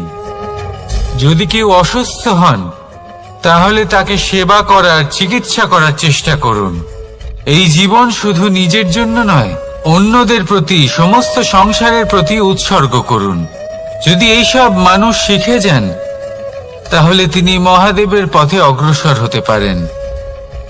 যদি মানুষ নিঃস্বার্থ ভাবনার দ্বারা এই সংসারের সেবা করতে শিখে যান, তাহলে তিনি নিশ্চিত রূপে মহামানব অবশ্যই হতে পারবেন। আসুন আমার সাথে ভালোবেসে বলুন, রাধা রাধা। স্বর্ণ, হীরে, মুক্ত, মানিক, এই সব কিছুকে আগে পাথর বলা হতো। তাহলে এমন কি হলো যে এদের রত্ন বলা হয়? আর রত্ন তা বাস্তবে আসলে কি? এটা হলো সেই পাথর যাকে আগে আগুনের তাপ সহ্য করতে হয়েছে, পরখ করা হয়েছে, যাচাই করা হয়েছে, এদের কাটার চেষ্টা করা হয়েছে, কিন্তু তারা কখনোই নষ্ট হয়নি, বরং তারা আরো উদ্ভাসিত হয়েছে, আরো উজ্জ্বল হয়েছে, এই সংসারে আরো প্রকাশ ছড়িয়ে দিয়েছে। সেই জন্য এরা হলো এত অমূল্য, সেই জন্য এরা হলো বহুমূল্য, সেই জন্য এদের রত্ন বলা হয়। এবার মানুষের কাছেও এই নির্বাচনের অধিকার রয়েছে যে আমরা শুধু পাথর হয়ে থাকব নাকি রত্ন হয়ে থাকব। কিভাবে? আমাদের জীবনেও অনেক সমস্যা রয়েছে, বাধা আছে, বিপত্তি আছে। আমরা সেই বাধার তাপে উত্তপ্ত হই, এই সমস্যা আমাদের কাটার চেষ্টা করে।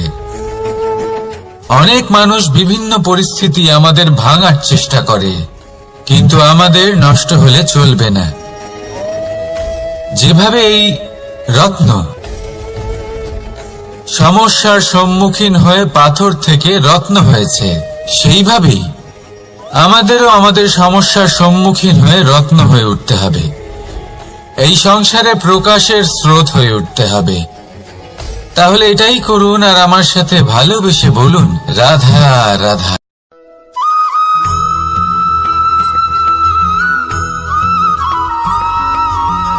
আমরা যখনই কোনো যাত্রায় যাব বলে মনে করি, তখনই আমরা প্রস্তুত থাকি আসন্ন বিপদের জন্য বা সংকটের জন্য। যেমন যদি আমাদের মনে হয় যে আজকের পরিবেশ খুব ঠান্ডা হবে, তাহলে আমরা গরম বস্ত্র ধারণ করি বা সেটাকে সাথে নিয়ে যাই।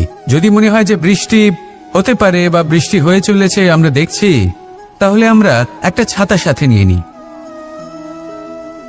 আমরা প্রস্তুত থাকতে চাই এবং এটাই উচিত, এবং সেই কারণেই আমরা যাত্রায় সাফল্য লাভ করি। কিন্তু যদি আমরা কথা বলি জীবনযাত্রা নিয়ে, যা কিনা সব থেকে বেশি গুরুত্বপূর্ণ, তাহলে তার জন্য আমরা পূর্ণরূপে প্রস্তুত থাকি না। আশেপাশের মানুষ, এই সমাজ, আমাদের সাথী, আমাদের মিত্ররা যে কোনো মুহূর্তে বদলে যেতে পারেন। সেই জন্য আমরা নিজেদেরকে কখনো সাবধান করি না, কখনোই নিজেদের প্রস্তুত করি না। আমাদের এটা কখনোই মনে হয় না যে এরকম হতে পারে, আর সেই কারণেই শেষে গিয়ে আমরা অত্যন্ত দুঃখ পাই। একটা অমূল্য শিক্ষা আছে যেটা আমাদের লাভ করা উচিত, সতর্ক থাকা উচিত। এই জীবনযাত্রার জন্য শুধুমাত্র এই পরিবেশের বিষয়ে তথ্য সংগ্রহ করা বা তাকে অনুমান করা, এটুকু হলেই চলবে না। আমাদের আশেপাশের মানুষজনকে দেখতে হবে, তাদের স্বভাব পরিস্থিতির ওপর নজর রাখতে হবে। যখন তারা রং পাল্টাচ্ছেন, নজর রাখতে হবে, তা অত্যন্ত আবশ্যক। পরিবর্তন আপনার জীবনে অবশ্যম্ভাবী, সঠিকভাবে তার সম্মুখীন হন। আসুন আমার সাথে ভালোবেসে বলুন, রাধা রাধা।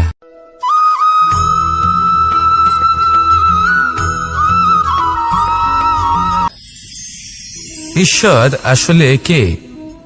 সংসারের বেশিরভাগ মানুষের কাছে ঈশ্বর হলেন এই সংসারের রচয়িতা, পালনকর্তা। কারোর কাছে উনি জ্ঞাতা, কারোর কাছে উনি হলেন আস্থার প্রতীক, আবার কারোর জন্য শুধুমাত্র অন্ধবিশ্বাস। কিন্তু এই ঈশ্বর কি কোনো শরীর, নাকি একটা বোধ, নাকি শুধুই শ্রদ্ধা? ঈশ্বর হলেন তিনি যিনি হলেন আপনার ইষ্ট। সেই জন্যই তো গুরু, মাতা, পিতা এনাদেরও ঈশ্বরই বলা হয়েছে। যাদেরকে আমরা ঈশ্বর বলে মনে করি, যারা আমাদের ইষ্ট, তারা আমাদের একটি পথ দেখান, একটি দিকে চালিত করেন। সেই পথে চলে আপনি শুভ কর্ম করতে পারেন। আর যখন কোনো ব্যক্তি তার ঈশ্বরের আদেশ পালন করেন, তখন সে নিজে থেকেই শুভ পথে অগ্রসর হয়ে যান। বেশ কয়েকজন মানুষ ঈশ্বরের ওপর আস্থা রাখেন এবং ভাবেন যে অনুচিত কোনো কাজ করা উচিত নয়, ঈশ্বর দেখছেন। ওনারা ভয় পান যে কোনো অনুচিত কর্ম করলে কে জানে তার পরিণাম কি হবে। এমন অনেক ব্যক্তি রয়েছেন যারা ঈশ্বরকে বিশ্বাস করেন এবং জানেন যে ঈশ্বর তাদেরকে দেখছেন, তাই যে যে শুভকর্ম ওনারা করেছেন তার ফল তারা অবশ্যই পাবেন। এবার আপনি ভয় পেয়ে ঈশ্বরকে বিশ্বাস করবেন নাকি বিশ্বাসের দ্বারা ঈশ্বরকে বিশ্বাস করবেন, সেই সিদ্ধান্ত আপনারই। কিন্তু হ্যাঁ, যদি আপনার মনে ঈশ্বরের জন্য কোনো স্থান থাকে, যদি আপনার কোনো ইষ্ট থাকেন, যদি আপনি কাউকে ঈশ্বর মনে করেন যার প্রত্যেক আদেশ আপনি পালন করে থাকেন, তাহলে বলি ঈশ্বর কখনো আপনাকে অনুচিত পথে চালিত করবেন না। আসুন আমার সাথে ভালোবেসে বলুন, রাধা রাধা।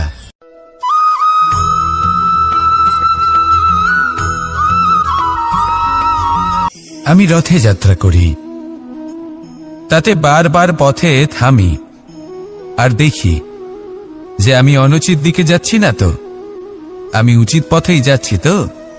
কারণটা কি? কারণ হলো যাতে আমি পথভ্রষ্ট না হয়ে যাই। জীবনযাত্রাতেও এটাই প্রয়োজন। জীবনযাত্রায় ভোগবিলাসের পথে হারিয়ে যাওয়া খুব সহজ। বারবার থেমে আপনাকে দেখতে হবে, নিজেকে কিছু প্রশ্ন করতে হবে। আমি কি আজ সেই কর্মই করছি যেটা আমি করতে চেয়েছিলাম? আমি কি আজ সেই জীবন যাপন করছি যেমন আমি যাপন করতে চেয়েছিলাম? যদি এই প্রশ্নগুলোর উত্তর হ্যাঁ হয়, তাহলে এগোতে থাকুন, নয়তো থেমে যান এবং বিচরণ করুন। মনে রাখবেন, এই সংসার অত্যন্ত জটিল আর এতে হারিয়ে যাওয়া অত্যন্ত সরল। সেই জন্য নিজে থেকে বারবার থামা এবং জীবন চিন্তন করা অত্যন্ত আবশ্যক। তাহলে সেটাই করুন আর আমার সাথে ভালোবেসে বলুন, রাধা রাধা।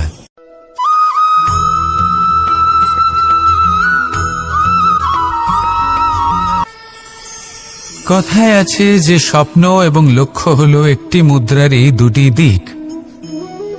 যতক্ষণ না স্বপ্ন দেখছেন ততক্ষণ বুঝবেন কি করে আপনার লক্ষ্য কি? স্বপ্ন দেখে যদি নিজের লক্ষ্য বুঝতে পারেন, সেটা পেতে চান, তবেই সেটা লাভ করতে পারবেন। কিন্তু স্বপ্ন এবং লক্ষ্য এই দুইয়ের মধ্যে একটা ভারসাম্য রয়েছে যেটা বজায় রাখা প্রয়োজনীয়। একে আমরা বলে থাকি পরিশ্রম। দেখুন, যদি আপনি স্বপ্ন দেখতে চান তাহলে পরিশ্রম ত্যাগ করে নিদ্রা লাভ প্রয়োজন। কিন্তু যদি আপনি লক্ষ্য লাভ করতে চান তাহলে আপনাকে নিদ্রা ত্যাগ করে পরিশ্রম করতে হবে। তাই আলস্য ত্যাগ করুন এবং সিদ্ধান্ত নিন যে আপনি কি চান। আপনার জীবনের এই তুলাদণ্ডে স্বপ্নের পাল্লা ভারী হওয়া প্রয়োজন নাকি লক্ষ্যের? আমার মতে এই দুইয়ের মধ্যে যদি ভারসাম্য বজায় রাখেন তবে পথ নিজে থেকেই সামনে আসবে। শুধু সেই পথে অগ্রসর হতে থাকুন এবং আমার সাথে ভালোবেসে বলুন, রাধা রাধা।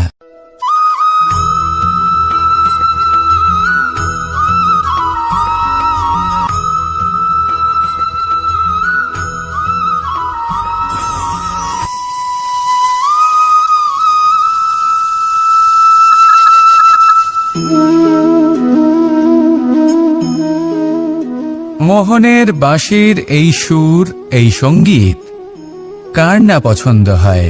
সবারই খুব ভালো লাগে। এবার এই সুর আসে কোথা থেকে? কেউ বলবেন কৃষ্ণের হৃদয় থেকে। সত্য কথা, এই সুর হৃদয় থেকে নির্গত হয় এবং প্রকট হয় এই বাঁশি থেকে।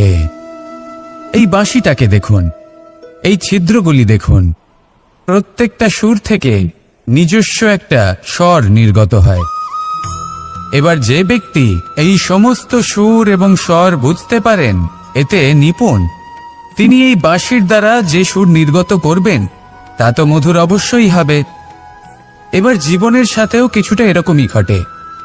জীবনের কিছু নীতি থাকে, অর্থ, কুটুম্ব এবং আধ্যাত্মিক। যদি জীবনের প্রত্যেকটা মুহূর্ত সুখময় হয় এরকম আপনি চান, তাহলে এই তিনটি নীতিতে আপনাকে নিপুণ হতে হবে। কোনো একটি বিশেষ নীতির প্রতি যদি আপনি বেশি ঝুঁকে পড়েন, তাহলে বাকি দুই নীতি থেকে যা সুখ লাভ করা সম্ভব তা পারবেন না। ধন অর্জন করতে হবে পরিবারের জন্য, পরিবারের সুখ মনের শান্তির জন্য, মনে শান্তির প্রয়োজন মনের শুদ্ধতার জন্য। যখন এই মন শুদ্ধ হবে, জীবন শুদ্ধ হবে, পবিত্র হবে, সুন্দর হবে এবং ভালোবেসে বলবে, রাধা রাধা।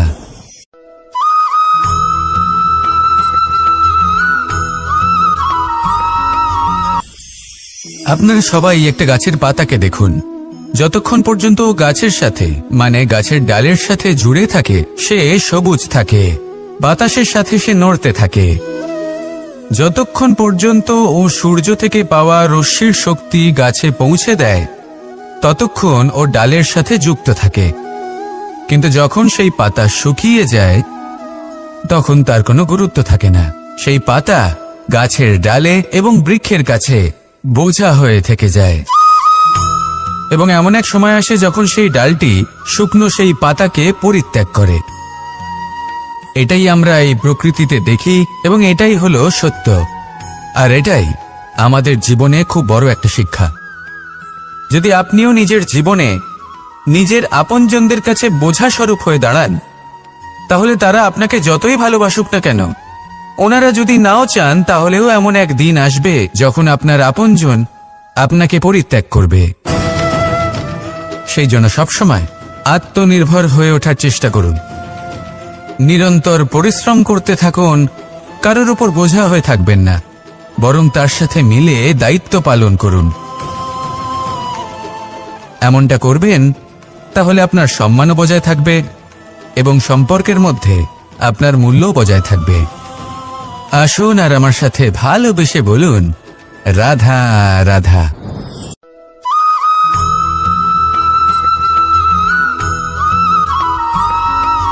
এই শুকনো পাতাটিকে দেখুন, নিষ্প্রাণ হয়ে পড়েছে। কোনো একটা সময় এই পাতাটি একটা গাছের ডালে ছিল। সেই গাছ ওর লালন পালন করত। যখন যখন বাতাস বইত, এই পাতায় কম্পন দেখা দিত, মনকে প্রফুল্ল করে তুলত। কোনো একদিন এই পাতা গাছের ডাল থেকে ঝরে পড়ে গেল। নিঃসন্দেহে ও নিজের স্বাধীনতা পেল, কিন্তু আস্তে আস্তে শুকিয়ে গেল, নিষ্প্রাণ হয়ে গেল। দেখুন, আমি এই কথা বলছি না যে স্বাধীনতা অনুচিত, কখনোই না। কিন্তু যে কোনো পরিস্থিতিতে স্বাধীন হতে চাওয়া এটা নিশ্চিতরূপে অনুচিত। আমরা যদি আমাদের জীবনে পরিবারের গুরুত্ব ভেবে দেখি, তাহলে এই পরিবারে যতই মতভেদ থাকুক না কেন, যতই মনোমালিন্য থাকুক না কেন, যতই বিবাদ থাকুক না কেন, এই সব মিটিয়ে নেওয়া অত্যন্ত প্রয়োজনীয়। সেই সবকিছু সমাপ্ত করা অত্যন্ত প্রয়োজনীয়। কখনো এই পরিবারকে ভাঙতে দেবেন না, কখনো এই পরিবার থেকে দূরে চলে যাবেন না। এই পরিবার হলো আমাদের জীবনের একটা অমূল্য সম্পদ, অমূল্য এক আশ্রয়, যা এই সংসারে হয়তো কোথাও আপনি পাবেন না। তাই একে আগলে রাখুন। ভেবে নিন আপনি পাতা আর আপনার পরিবার সেই গাছ। আসুন আমার সাথে ভালোবেসে বলুন, রাধা রাধা।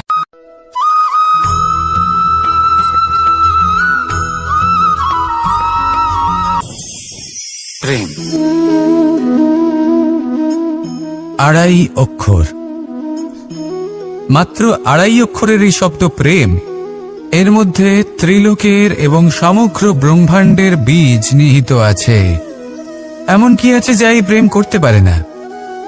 যেখানে শক্তি এবং বিদ্যা প্রয়োগ করে আপনি কিছুই করতে পারবেন না, সেটাও প্রেম দ্বারা অর্জন করা সম্ভব। প্রেম চাইলে পাথরেও ফুল ফোটাতে পারে। প্রেম চাইলে ন্যাড়া পাহাড়ের বুক চিরে নদীপথ তৈরি করতে পারে। চাইলে নিরক্ষর ব্যক্তিকে সংসারের শ্রেষ্ঠ জ্ঞানী করে তুলতে পারে। শুধুমাত্র এই প্রেমের জন্য সবার দুষ্ট কানাই ঘনশ্যাম হয়ে উঠেছিল। শুধুমাত্র এই প্রেমের টানেই ত্রিলোকের স্বামী দ্বারকাধীশ নির্ধন সুদামার পদসেবাও করেছিলেন। এই প্রেম হলো সংসারের সবথেকে বড় শক্তি। এই সংসারের আধার হলো প্রেম। এমন কিচ্ছু নেই যা এই প্রেমের পক্ষে সম্ভব নয়। যেখানে বিদ্যা এবং শক্তি সাহায্য করতে পারে না, সেখানে এই প্রেম আপনাকে জয়ী করে দিতে পারে। তাহলে আসুন আর আমার সাথে ভালোবেসে বলুন, রাধা রাধা।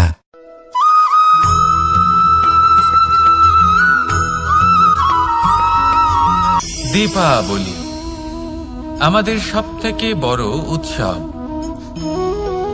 শ্রীরাম রাবণকে পরাস্ত করে 14 বছরের বনবাস কাটিয়ে আবার অযোধ্যায় ফিরে এলেন অমাবস্যার রাত্রে। অযোধ্যায় সবাই খুব প্রসন্ন ছিলেন, খুবই উৎসাহিত ছিলেন। অযোধ্যায় সহস্র প্রদীপ প্রজ্বলিত করা হয়েছিল এই উৎসবে। একে আমরা দীপাবলি বলে থাকি। এবার এই বিষয়ে আমরা সকলে জানি। আপনি কি এটা জানেন যে শ্রীরাম বাস্তবে অমাবস্যার এক রাত আগেই অযোধ্যায় পৌঁছে গেছিলেন?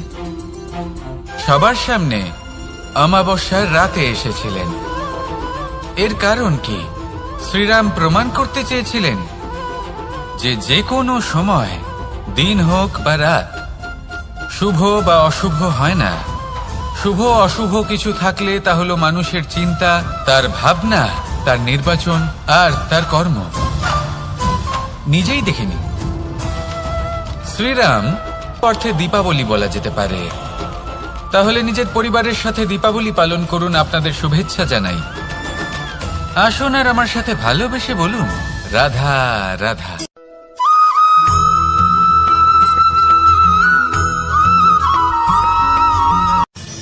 মানুষের এই জীবন, মানুষ জন্ম নেয়, একটা নির্দিষ্ট সময়ের পরে এই সংসার ত্যাগ করে চলেও যায়। এবার শুধু এটাই আবশ্যক নয় যে এই জীবনকালকে আপনি যাপন করবেন, শুধু এটাই গুরুত্বপূর্ণ নয়। আবশ্যক এবং গুরুত্বপূর্ণ হলো এটা যে এই জীবনকালে আপনি এমন কিছু করেন যাতে এই সংসারের মঙ্গল হয়, যাতে এই সংসার আপনাকে মনে রাখে, আপনার থেকে প্রেরিত হয়, আপনার মতো হতে চায়, প্রত্যেক বছর আপনার জন্মতিথির অপেক্ষা করে, এমনভাবে আপনার জন্মদিন পালন করে যাতে সেটা মহোৎসবের আকার ধারণ করে। এবার এই জন্মদিন এমনি এমনি মহোৎসবে পরিণত হয় না। তখন হয় না যখন কোনো ব্যক্তি রাজার রূপে বা কোনো গোয়ালার রূপে জন্মগ্রহণ করে। তখন পরিণত হয় যখন একজন মানুষ জন্মগ্রহণের পরে এই সংসারকে কোনো শিক্ষা দিয়ে যান। কিভাবে একজন মানুষ গোয়ালা থেকে রাজা হতে পারে, কিভাবে একজন মানুষ অসত্য থেকে সত্যের পথে চলতে শুরু করেন, অধর্ম থেকে ধর্মের পথে চালিত হতে পারেন, কিভাবে অন্ধকার থেকে প্রকাশের দিকে যেতে পারেন, কিভাবে নিজের আত্মাকে পরমাত্মার সাথে মিলিত করতে পারেন। তা সে রামনবমী হোক বা জন্মাষ্টমী হোক, তাদের জীবনের সাথে জড়িত প্রত্যেক মুহূর্ত একটা পরবের আকার ধারণ করে। তাহলে আপনিও এইভাবে নিজের জীবন যাপন করতে থাকুন। এই সংসারে শুধু ভালোবাসা বিতরণ করুন, কিছুটা এমন ভাবে বিতরণ করুন যাতে আপনি এই সংসার থেকে চলে যাওয়ার পরেও এই সংসারে আপনি শুধুই ভালোবাসা বিতরণ করতে পারেন। যদি আপনি এরকম করেন, সংসারকে প্রেরণা দেন, তাহলে আপনার জীবনও রাধা কৃষ্ণের প্রেমের মতোই অলৌকিক এবং দৈব হয়ে উঠবে। আসুন আর আমার সাথে ভালোবেসে বলুন, রাধা রাধা।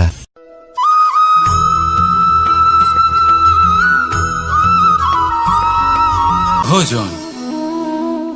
এই সংসারে যেই হোক না কেন, কোনো মানুষ হোক, কোনো প্রাণী হোক, কোনো কীট হোক বা কোনো বনস্পতি হোক, প্রত্যেকের জন্য ভোজন অতি আবশ্যক। কারণ ভোজন থেকেই শক্তি পাওয়া যায়, আর সেই শক্তি দিয়েই সংসারের, আমাদের জীবনের সমস্ত কার্য করা যায়।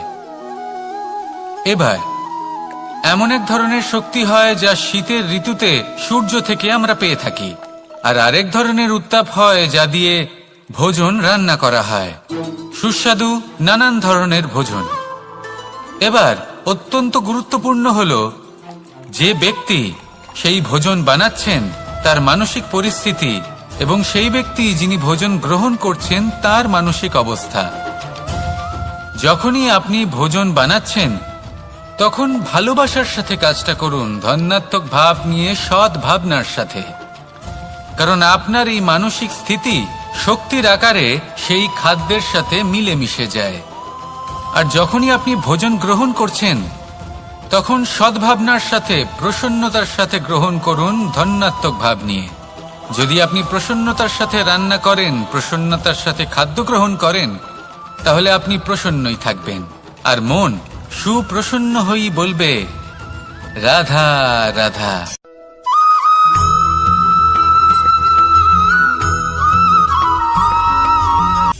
কথায় আছে সংসারে নাকি সকল রোগের ওষুধ আছে। যদি আপনি নিজের শরীরকে ভালোবাসেন তাহলে ব্যায়াম করুন। যদি নিজের নিঃশ্বাস